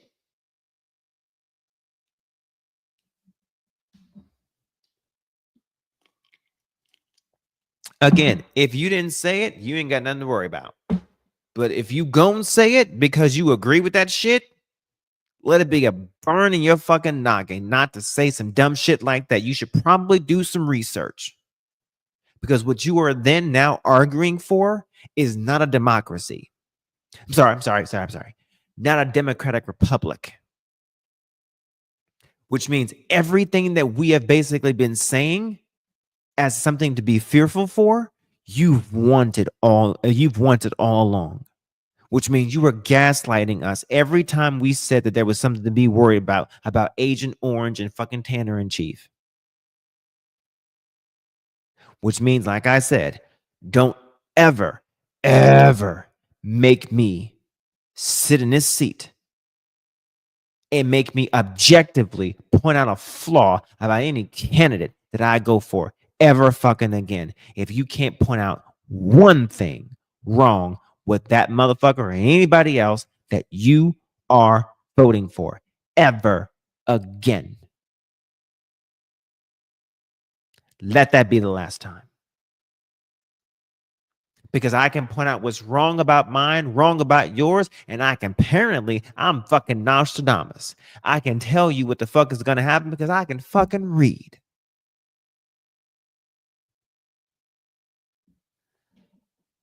Thank you, sir. I appreciate it. I can read what they publish. Because one thing I know about lesser magic is that whenever they tell you, whatever they want to cast, they have to tell it to you first and get a cosign on it first in order for it to have the greatest impact.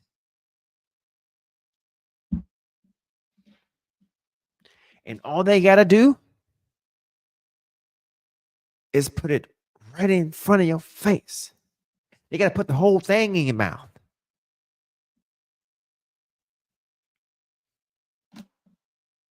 And then say, oh, but look over here. Ignore that, but you saw it. And then bait and switch. And then come back and tell you later, using the bad blonde, bad built butch body bitch, tell you somewhere else and say, yeah, they voted for this. They knew this because we put Elon right in front of your face.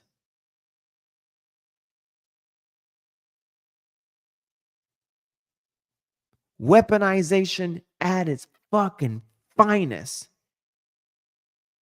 Thesis, antithesis, synthesis, fucking Hegelian dialectic working at its fucking finest. And if there's anything that man, that fucking Agent Orange is good at, is flooding the goddamn zone with so much shit that you don't know what the fuck to look at. That's the only thing I'll give him fucking credit for.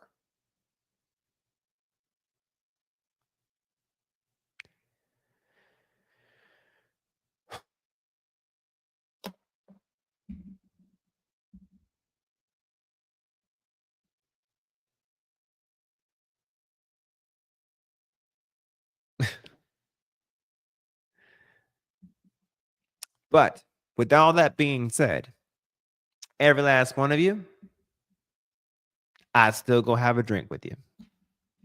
I still respect you. I just ain't taking that shit no more.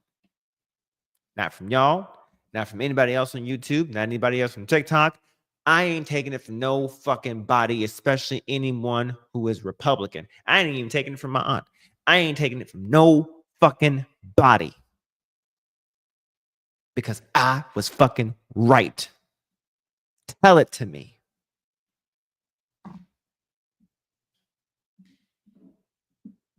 So, with that in mind, salute to you all. I thank you all for listening to me rant and go back and forth between politics and weaponization of Christianism. Okay? It's coming. I told you guys on my debut video that it was coming. I knew it. I was right. Fucking right. So someone telling me that I'm hating, I'm not. I feel fucking liberated because I'm right. I didn't want to be right, but God damn it, I'm happy about being right, but sad about what I'm right about. Black people being up happy about DEI ain't shit happy about they ain't shit to be happy about. That's some Uncle Ruckus type shit, by the way. That's like a retired person who is benefiting from Social Security being happy about them gutting Social Security. Nigga. Dumbasses. Like, what the fuck? Anyway, the longer I'm on here, the more raw I'm going to get because the shit doesn't fucking make sense to me. Okay? I agree with some shit that needs to be retweaked, redone, revised. I could see that. And I can certainly see some problems with some shit. But recognize that they're not like us and recognize that when they see us, they still see a black person. I can tell that I'm very fair-skinned, but I can also tell that when they see me, they still see a nigga.